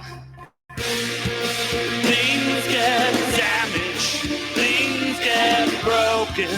I thought we'd manage, but words left unspoken left us so brittle. There was so little left to give.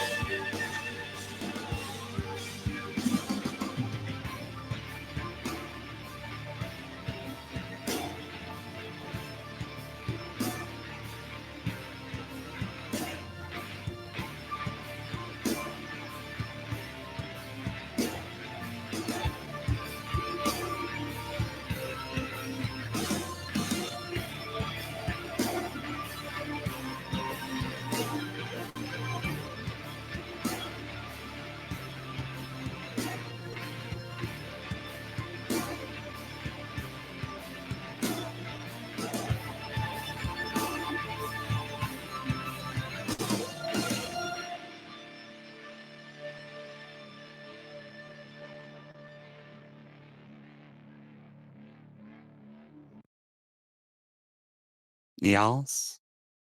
Yes. Yes. Yeah. That was Nice. awesome. That's awesome. That was Glad you enjoyed it. Okay, so can you play in the middle? In what was Yes. Hold on one second. Let me load that real quick. I really like that.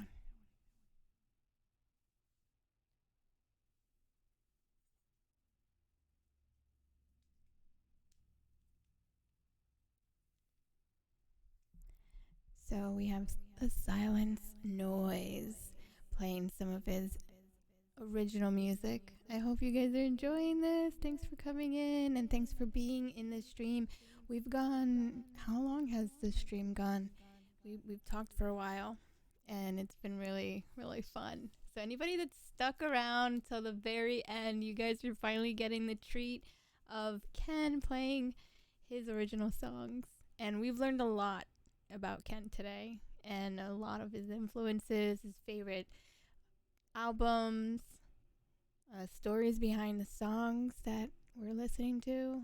So I really like it. It's been a really great night here chatting with Ken. The silent noise.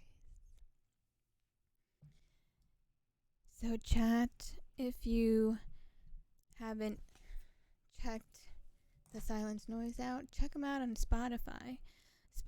He has over, I think, 25 songs. They're all original. They're all awesome. And he did mention a couple of them tonight and the stories behind them. So go to his Spotify and give him a follow and listen to those albums, because he put a lot of work, a lot of heart and soul and experiences in those lyrics and those songs. And I'm glad and grateful that he came on and let us know more about what went into those songs.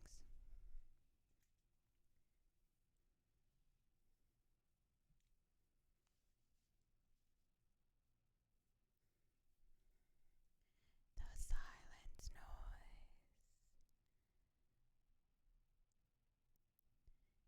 Is it? Oh, wait a second.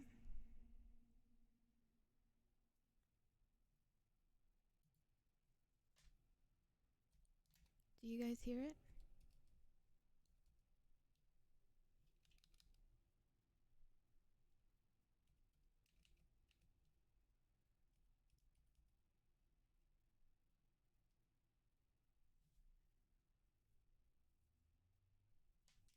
Do you guys hear it? Are you guys listening to it?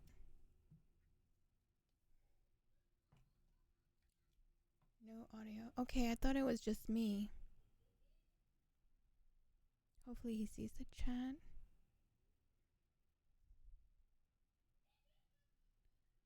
Oh no. He's like in it right now. He can't see. Oh, no audio.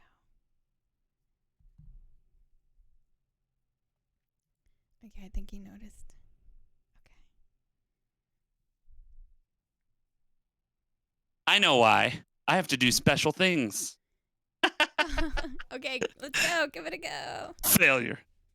No wonder you weren't responding to me. I was like responding to you. I'm like, you made this all happen. Then I'm like, I forgot. I have to load projects in a certain way to do it through Discord, since I'm doing them different than I would normally do it. So I forgot to do that. I'm just like, I'm going to load it. I'm ready. Let's do it. All right, let's do it for real this time. Okay, you get excited. I was like, I can do it.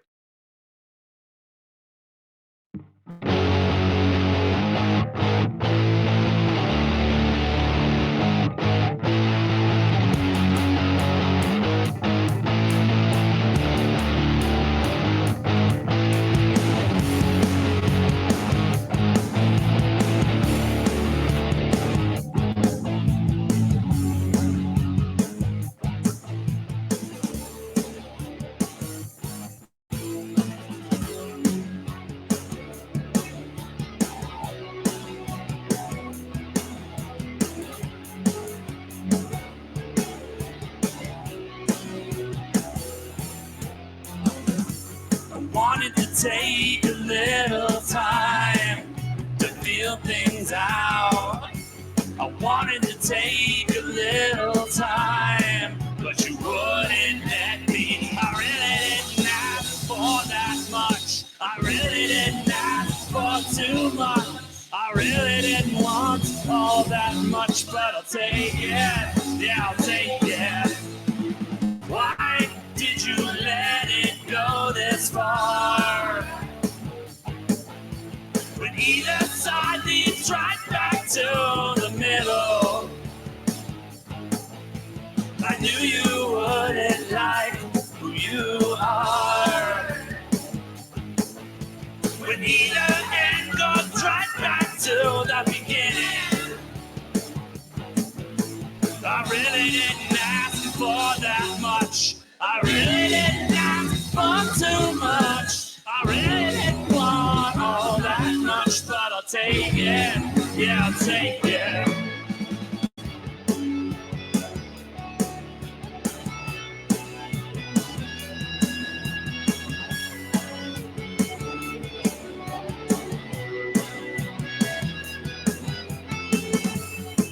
wanted to see if you believe. I wanted to see if you have seen it. Can you see it? Why did you let it go this far? When either side leads right back to the middle. I knew you wouldn't like who you are. When either end goes right back to the beginning. I really didn't ask for that much. I really didn't ask for too much. I really didn't want all that much, but I'll take it. Yeah, I'll take it. Why did you let it go this far? When either side leads right back to the middle. I knew you wouldn't like who you are. When either end goes right back to the beginning. Give me a little time. I still need a little time. Give me a little time. Have you seen it? Have you seen it?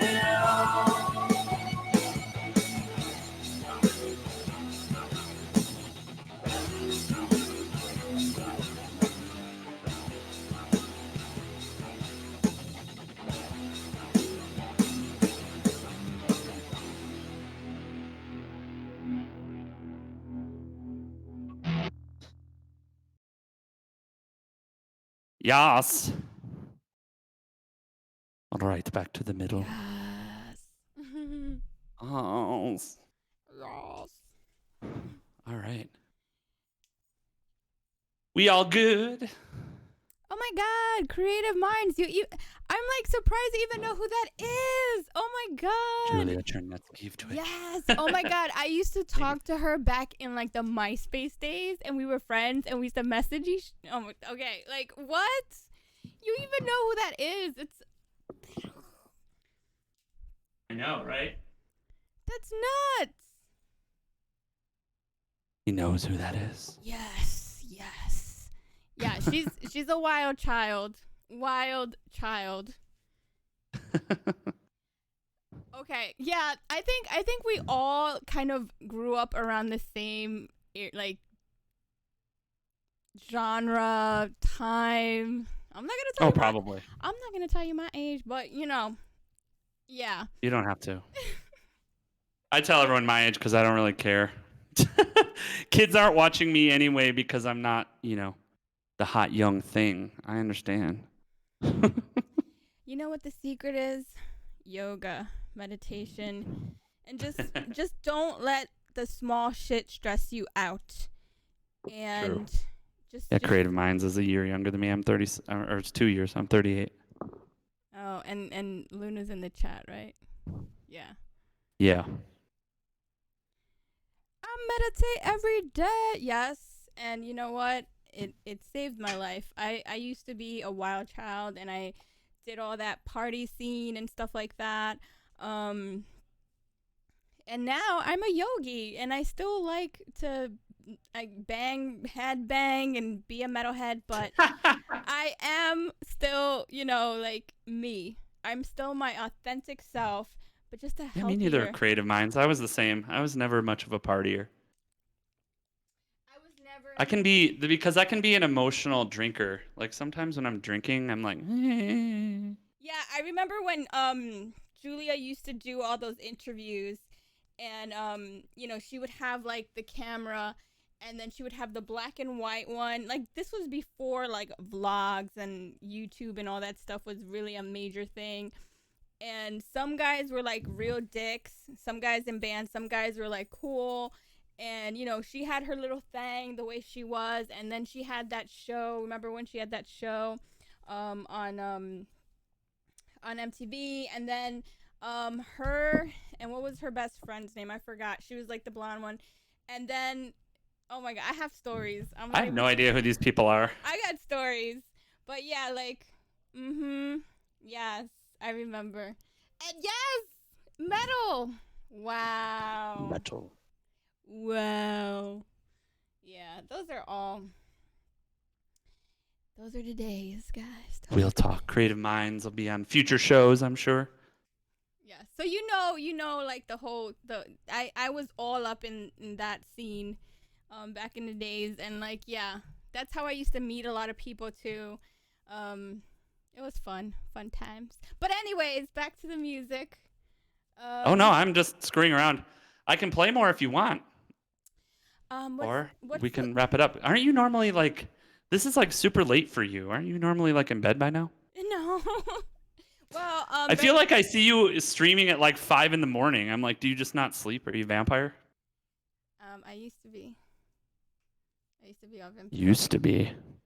That sounds like a Dodge. Currently a vampire. In York City.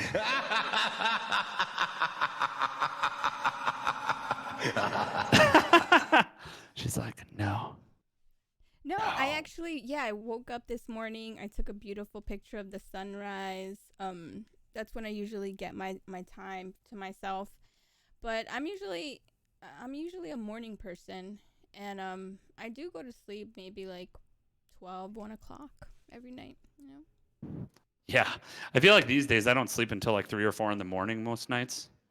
Can't help myself. That's when you do your whole creative thinking and writing, and you get that melody that won't let you go to sleep, so you end up going to bed with that melody, and then you have to either write it down or you'll lose it. Like what you were saying, everything you said today, like I resonated with everything, like the way you're processing like the song, and yeah, I had such a great time talking to you about everything. The way you described it sounds so like the way I look at it, and we have very similar taste in music.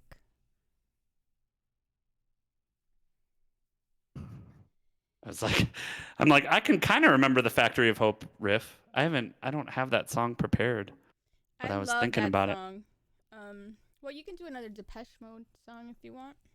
Oh, did you ever get to When the Body Sleeps? I've listened to it. I didn't really know it, which is why I was like, by the time you were suggesting it, I'm like, I'm already almost done with this, and I'm done with this. Yes. Yes, I've heard that song though. I did like it. That's one of my faves. Okay, so, I mean, basically any Depeche Mode song I would love. Okay. Okay. One moment, please. Let's see. I have to hit you up when you get back. So are you originally from New York?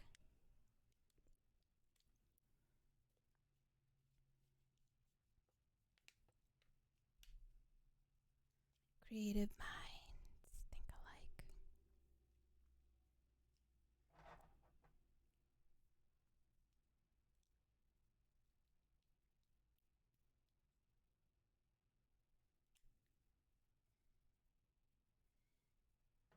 You moved in 2012?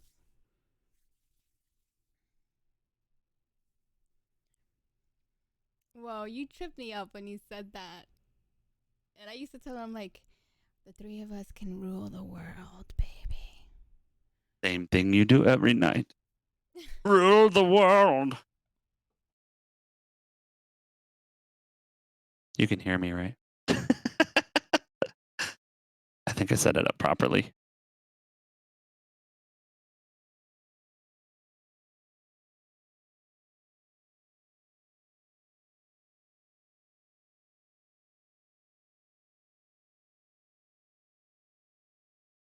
Let's do it.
taking a ride with my best friend. I hope he never lets me down again. He knows where he's taking me where I want to be. I'm taking a ride with my best friend.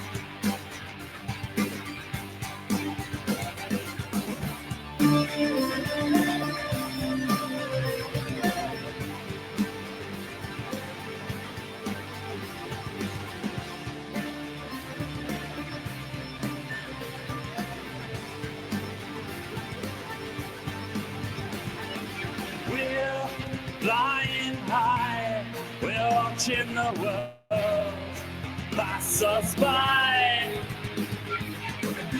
Never want to come down, never want to put my feet back down on the ground.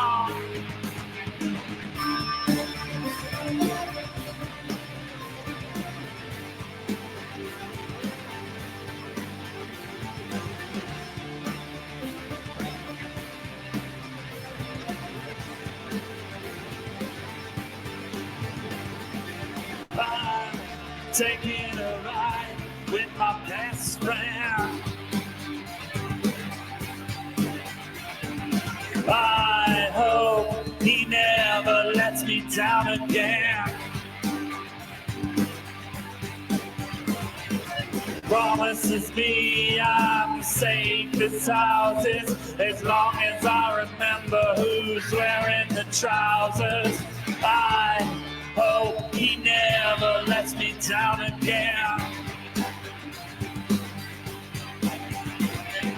We're flying high, we're watching the world pass us by.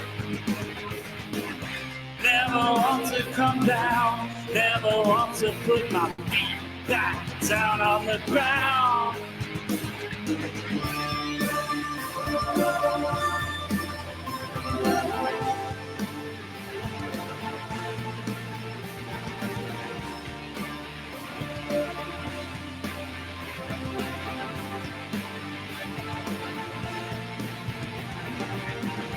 Never let me down. Never let me down. Never let me down. Never let me down. See the stars shining bright. Everything's alright tonight. See the stars shining bright. Everything's alright tonight. See the stars shining bright. Everything's alright tonight. See the stars shining bright. Everything's alright tonight.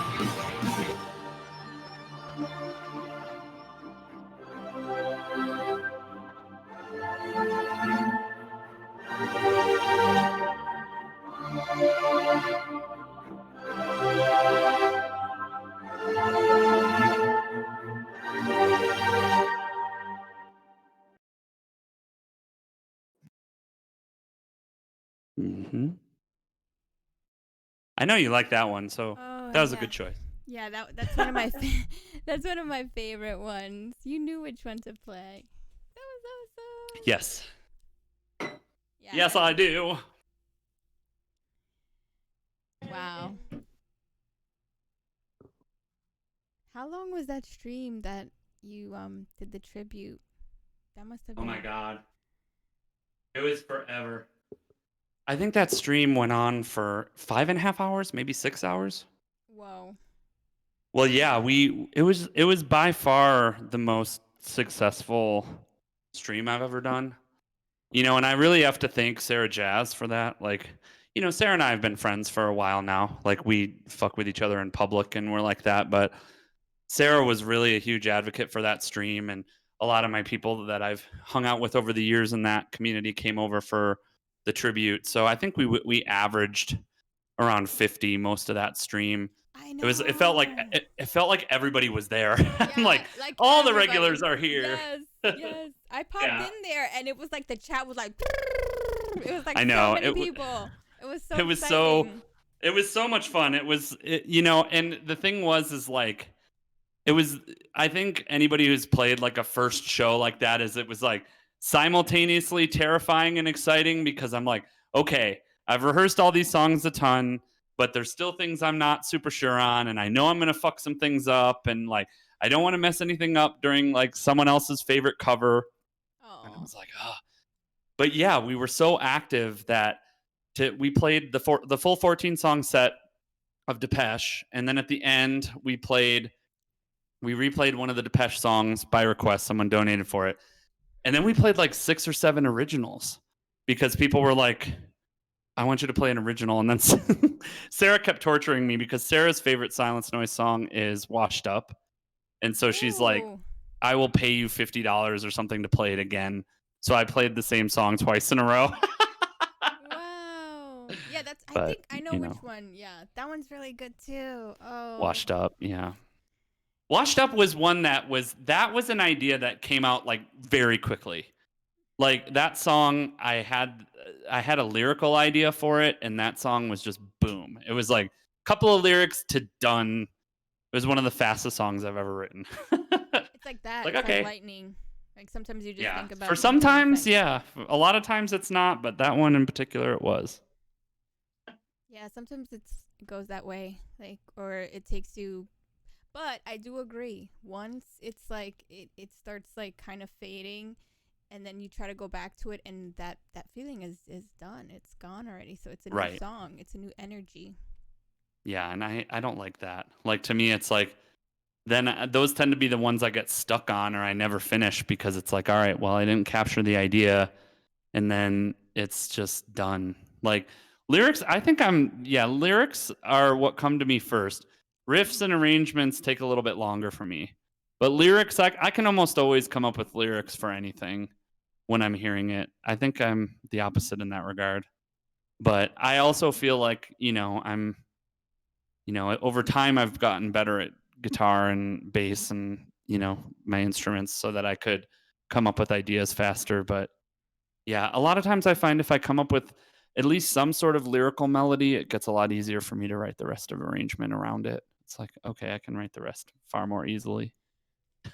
Yeah, sometimes or like a line like in a song, you'll think of an idea and then it'll like revolve around that topic or something that just Oh, for sure. Yeah, that too. Like the machine, like why do I keep calling it the machine song? I know why, because it's the first line of the song. I get it. Yeah. I get it. It's like it's the first line of the song, so you're just like, my dreams are in the machine. I love that one. Downloading hope. Oh, that's the wrong look. Yeah, it's that. And what I was if, like, I know. and when you sing, right? What are your favorite pedals, or like what are your pedals that you use the most with your guitar? Everything I do is in the box, so I don't have any physical, other than the instruments and the keyboard. I don't have any physical instruments. So for all my guitar tones, I use Guitar Rig 5. The one thing that I do with Guitar Rig 5 is I tend to double up the amps. So this was some of this was I was doing it. I learned in a production course I was taking, and some of it I've seen other musicians do. So normally, for any guitar sound I'm doing, there's normally 2 or 3 different effects blended together. So normally, like my standard guitar song, like I'm looking at it right now, like this one right here. This guitar tone is actually 6 different instances of Guitar Rig Pro or Guitar Rig 5. So there's 3 on the left and 3 on the right. I have it pretty low. So yeah, so if you hold on. Turn this back up a little bit since I had it low since I was here.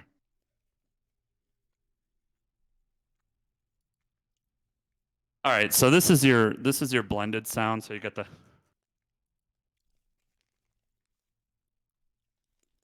All right, so then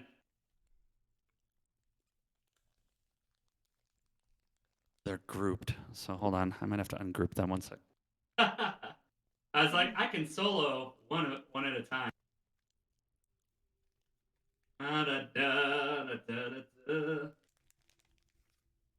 But yeah, so basically,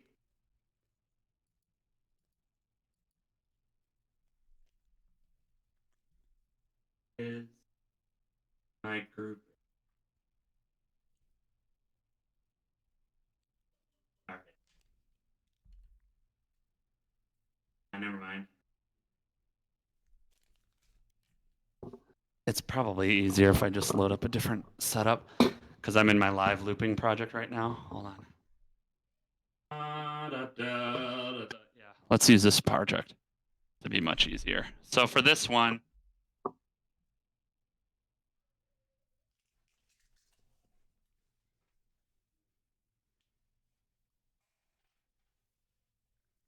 all right. So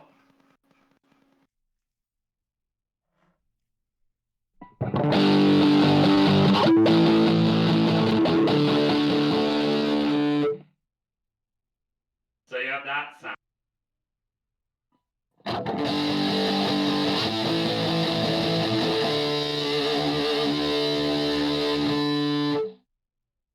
And then you have that sound. So those two, so those are 4 different instances of guitar rig.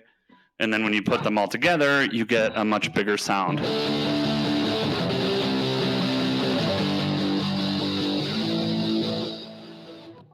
So that's how I do that. Oh, cool. Anywho, silence. Silence. So what made you pick that name? Actually, I didn't even. The silence noise. Yeah, the most obvious question. So the band, the project used to be called, back in the day, it used to be called Sanctum Nocturna.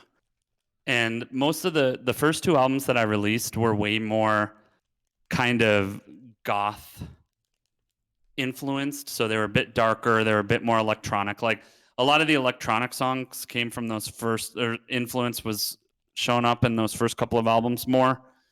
And I knew I wanted to change the name because it was way too like literary and way too like no one could ever pronounce it correctly. And so basically, yeah, I wanted the initials to stay SN. I wanted because I owned a bunch of stuff with SN in it. And when I was trying to come up with the name, I was writing this song called Dominoes, which was like right near the end of when I was writing music. It was like 2007 or 2008. No, it was earlier than that. It was like 2005 because we performed as the Silence Noise later. So it's like 2005, and I was writing this song called Dominoes. That's around the same time I was writing music, a lot of music. And I was just having a horrible time with this song. Like, and back then I used to write songs on my like full PA setup at this point. So basically I would write with a full PA setup, and I would have, when I was really getting into something, I would have it be really loud, and I would be sitting there. And so I had been working on the song like all day, and it's a fairly complex song. So, it had a lot going on in it, and I was just stuck in a certain arrangement part. And at some point during this, I don't recall doing it, I basically just stopped playing music, and I was just sitting there and thinking, like staring at the keyboard and sitting there thinking. And my roommate at the time comes walking out because the noise stopped or whatever, and he was trying not to interrupt me. And so he comes walking out and he looks at me, and I'm basically just like staring at the keyboard, and I'm kind of pissed off and all that stuff. And he's like, "So how's it going? What's going on?" And I'm like, "I would be fine if it wasn't for the goddamn silence noise." And he's like, "What are you talking about?" And I'm like, "Listen to it." And the noise I was referring to, the silence noise, is when you have your speakers on very loudly, but nothing coming out of them. It's like the scratch and the hiss noise that you hear from speakers that are being turned up really loud. So to me, that's what the silence noise is. I refer to it as a thing. So the silence noise is when you have your speakers up too loud and you're just hearing speaker hiss.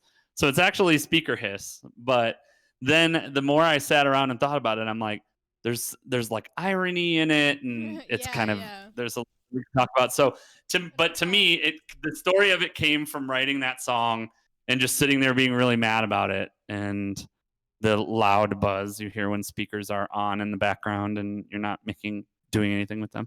Like right at the end of a concert when everybody like breaks their guitars and then they just like start fucking with their amps and like yeah, exactly. Like no noise for me. Like the noise, it's like normally you'll hear the silence noise like at the very beginning of a show. It's like before there's any sound coming out, like the couple of moments when like the lights go out and nothing's happening, and you just hear the speakers get turned up because the band's about to go on. I feel like that's when you hear it at shows. But for me, it's mostly like this. Yeah, it's like the sound of like sitting around and not being able to write something or thinking about something. And yeah, so Creative Minds, that's exactly right. So it's like using different amps, mics, and cabs.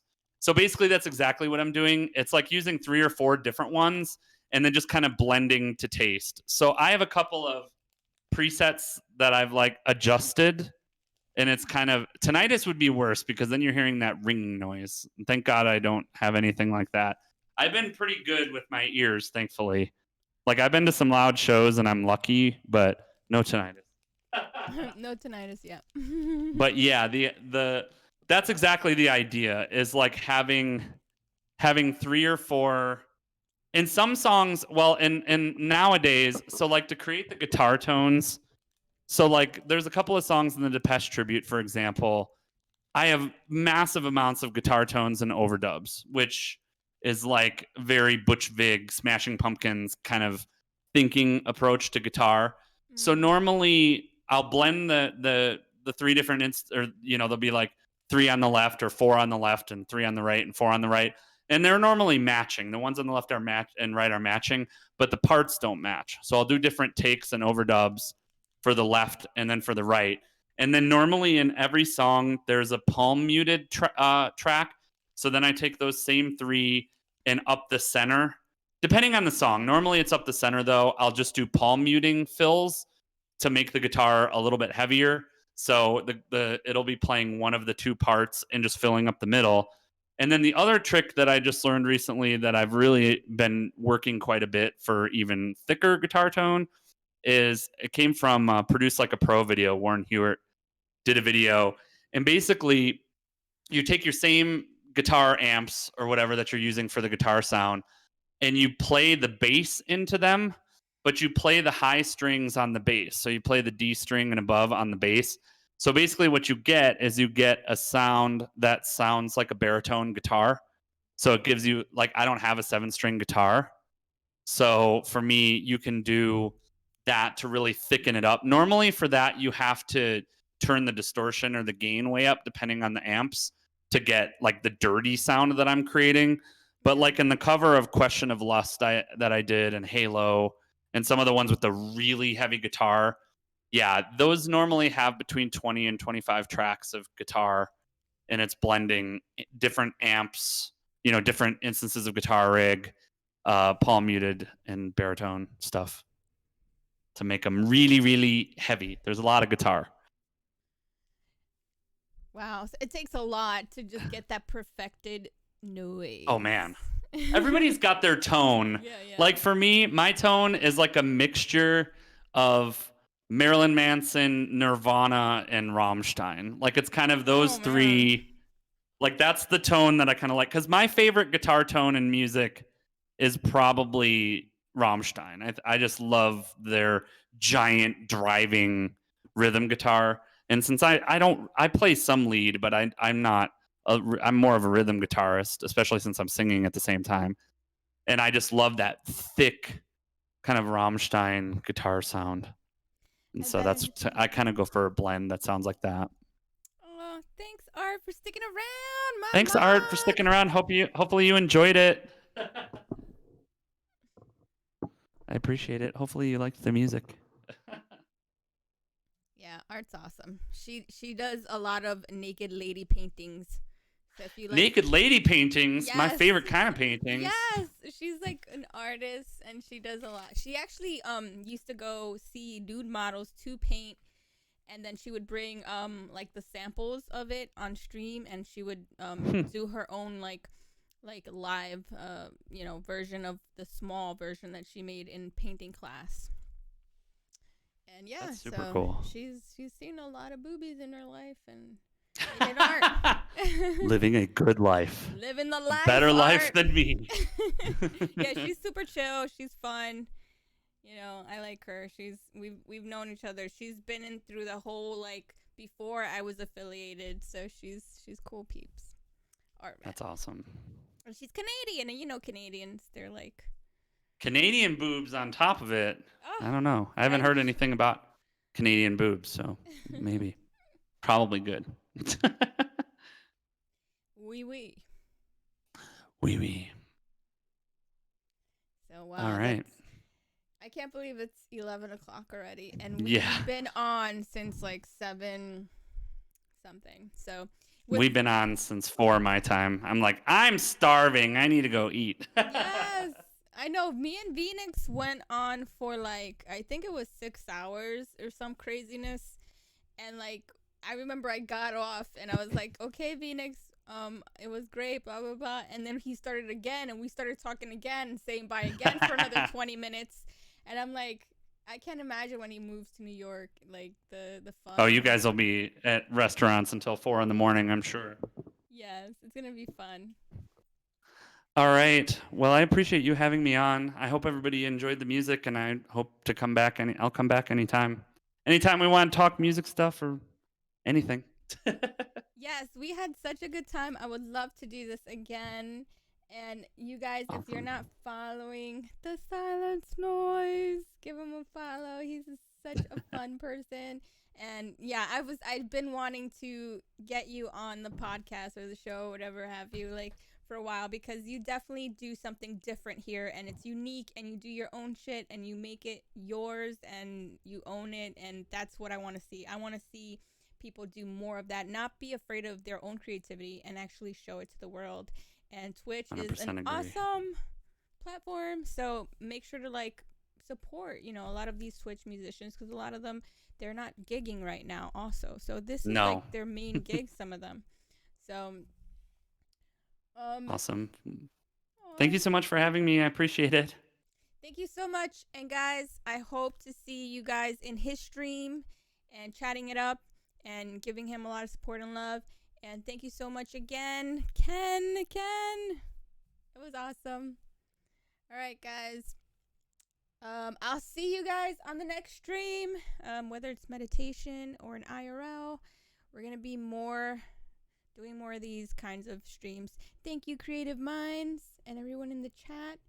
And I hope you had fun. Oh, thanks, babe. Thanks, everyone. And I hope you have a good night. I'll see you the next time. Rock on. Remember, meditate, but stay